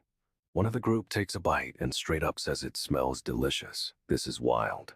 Yujin tries the plant and her eyes widen. This dude is a culinary genius, apparently. She's chowing down and Dokkaebi tells her to slow down, but she's already lost control. The constellations are losing it. One is curious about the taste. Another is writing down the recipe. Apparently this cooking is so good they could open a restaurant. Seriously, what a turn of events. Okay, so the group's discussing this woman. Apparently she's known as Poison Beauty, and they're side-eyeing her hard. She straight up tells them to take Yoongyuk to Gibondon, and there's a military base there. Suspicious much. She claims there's a sad soldier waiting for them at the base, but can we really trust her? This feels like a trap, bro. Okay, so things are getting wild. Apparently there are two kinds of constellations in this world, TWSA. Some constellations just float around, free agents, while others are tied to these things called nebulas, like groups. And get this, these nebulas are based on actual Earth mythology, straight up like Asgard and Eden. We see Asgard, all Norse gods and epic landscapes, then Eden with Adam and Eve, it's a LOT. Olympus shows up next, the home of the Greek gods, because Sanga's constellation belongs to that nebula. But here's where it gets crazy. This powerful constellation user, a woman, is yelling at our boy for mocking them. She's losing it, claiming he's an insignificant human daring to disrespect the great constellations.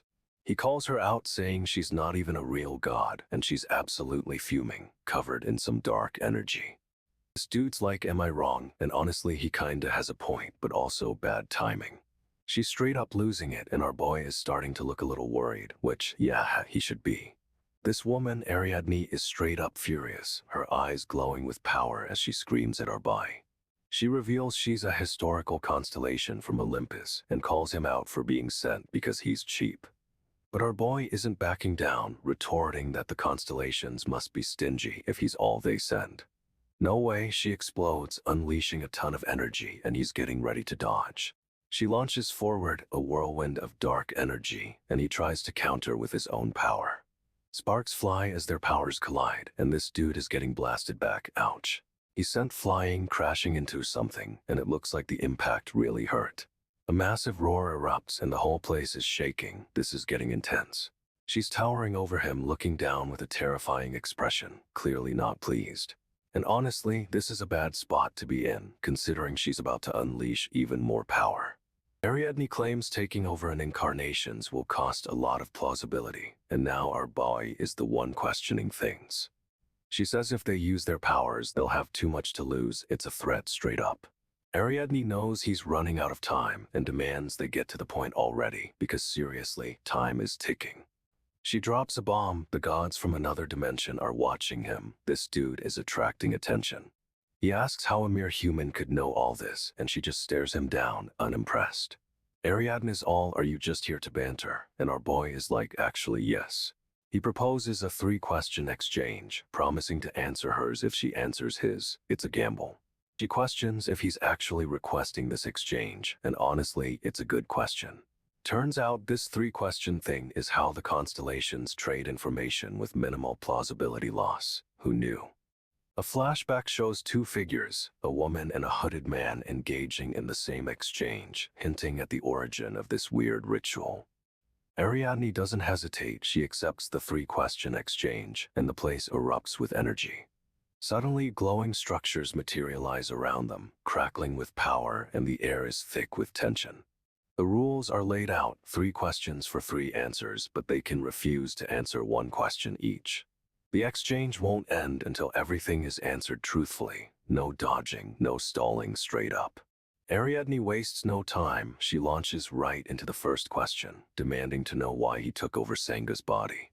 Our boy's all calm and collected, but this is a seriously loaded question. She's going for the biggest reveal first.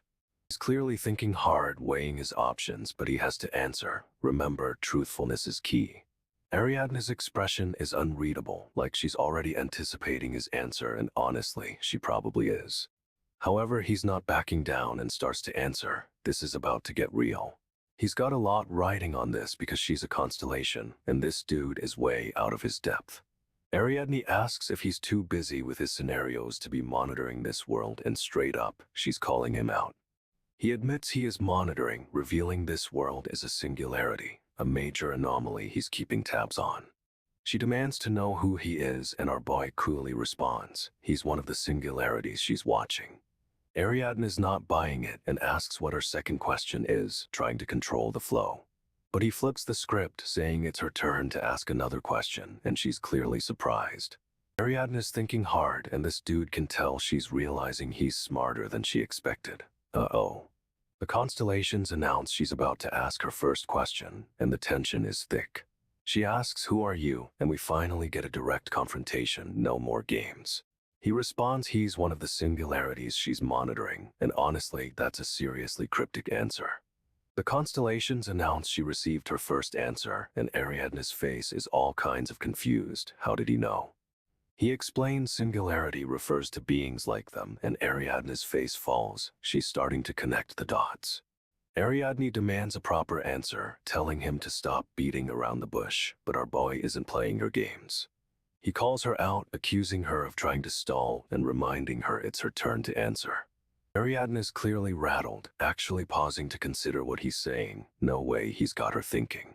She asks what this singularity even is, and the constellations announce the second question has been asked. He drops another bomb. It refers to beings like themselves, and Ariadne's eyes widen in shock. She's realizing this is bigger than she thought. But she recovers quickly, trying to regain control and demanding he actually answer the question. He's totally unfazed and straight up asks if she's upset, saying this is how they usually play the game. Ariadne's face is a mess. She's furious, confused, and honestly, a little scared. Her golden eyes are blazing and she's clearly about to explode, but our boy is just calm, which is seriously unsettling. He lays it all out. Singularities are beings who break plausibility, burdened by destiny. It's intense. Ariadne demands to know what a singularity is, and our boy finally explains it's beings like them.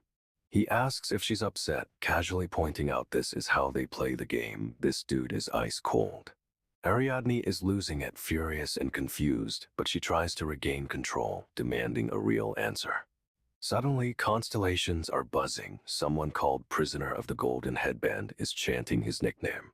And even more surprising, a few constellations who love the Korean peninsula are straight up nervous.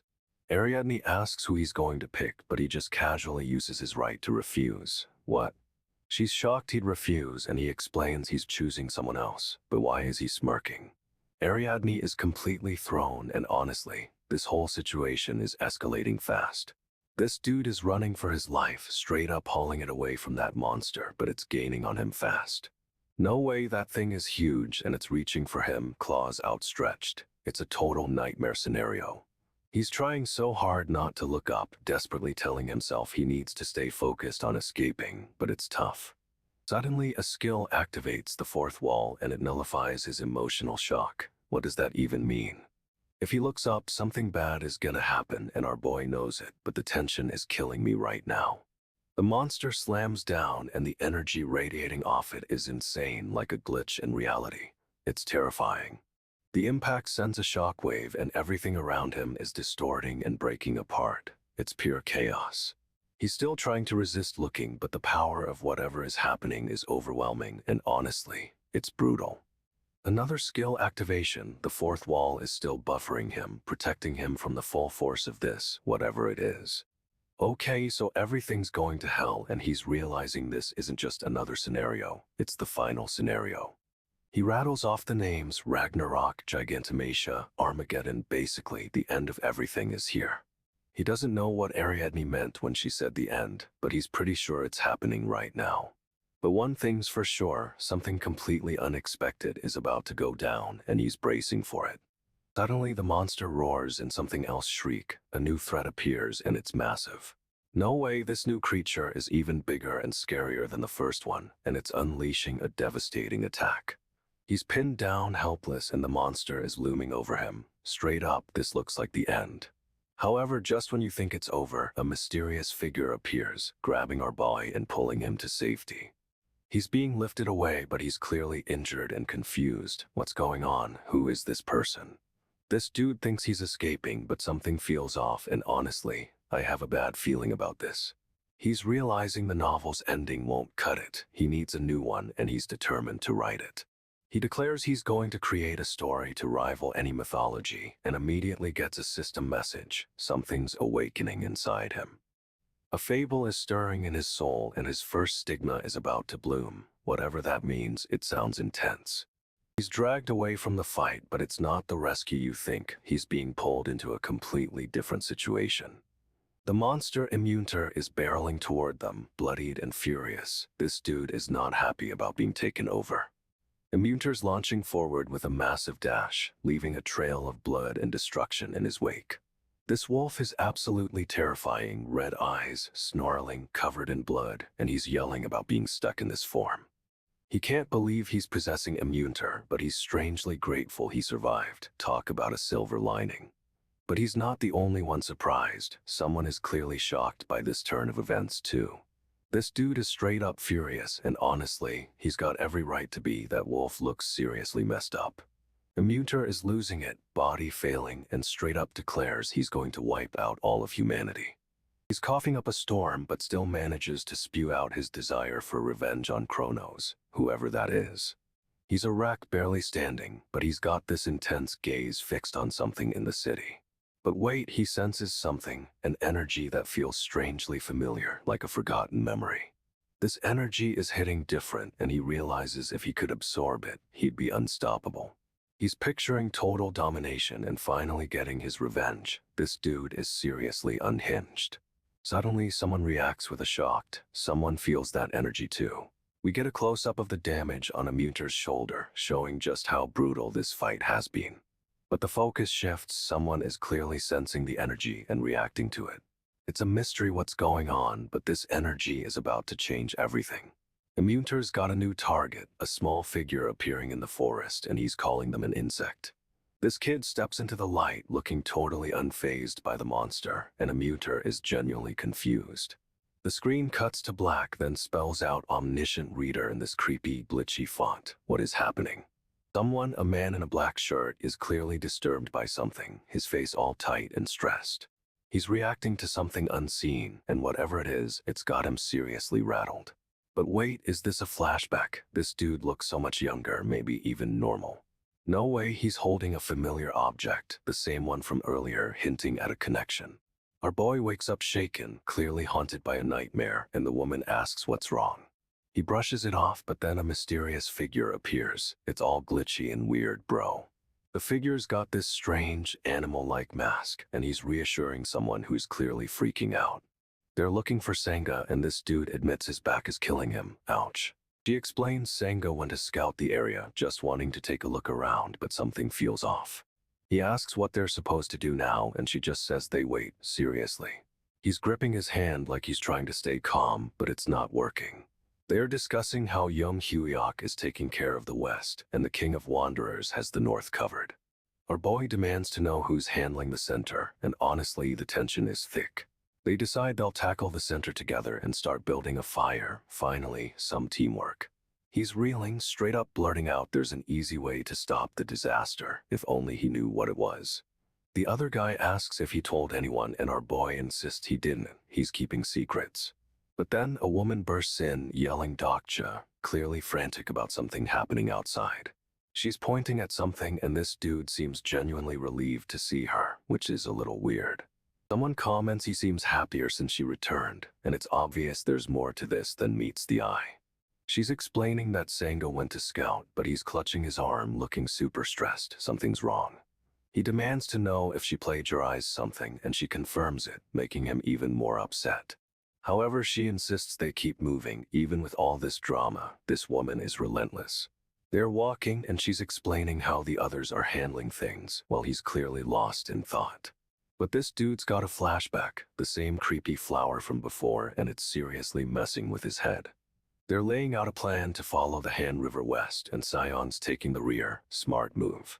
But wait, a monstrous creature roars into view, and it's huge. Seriously, this thing is terrifying. They have two goals: find Pildu who's missing and stop whatever's happening at the center. No pressure. This monster attacks, and it's straight up trying to eat them all, but they're dodging like pros. Our boy yells to head for the center, determined to get to the bottom of this madness. However, the monster's still snapping and roaring, making this rescue mission super dangerous.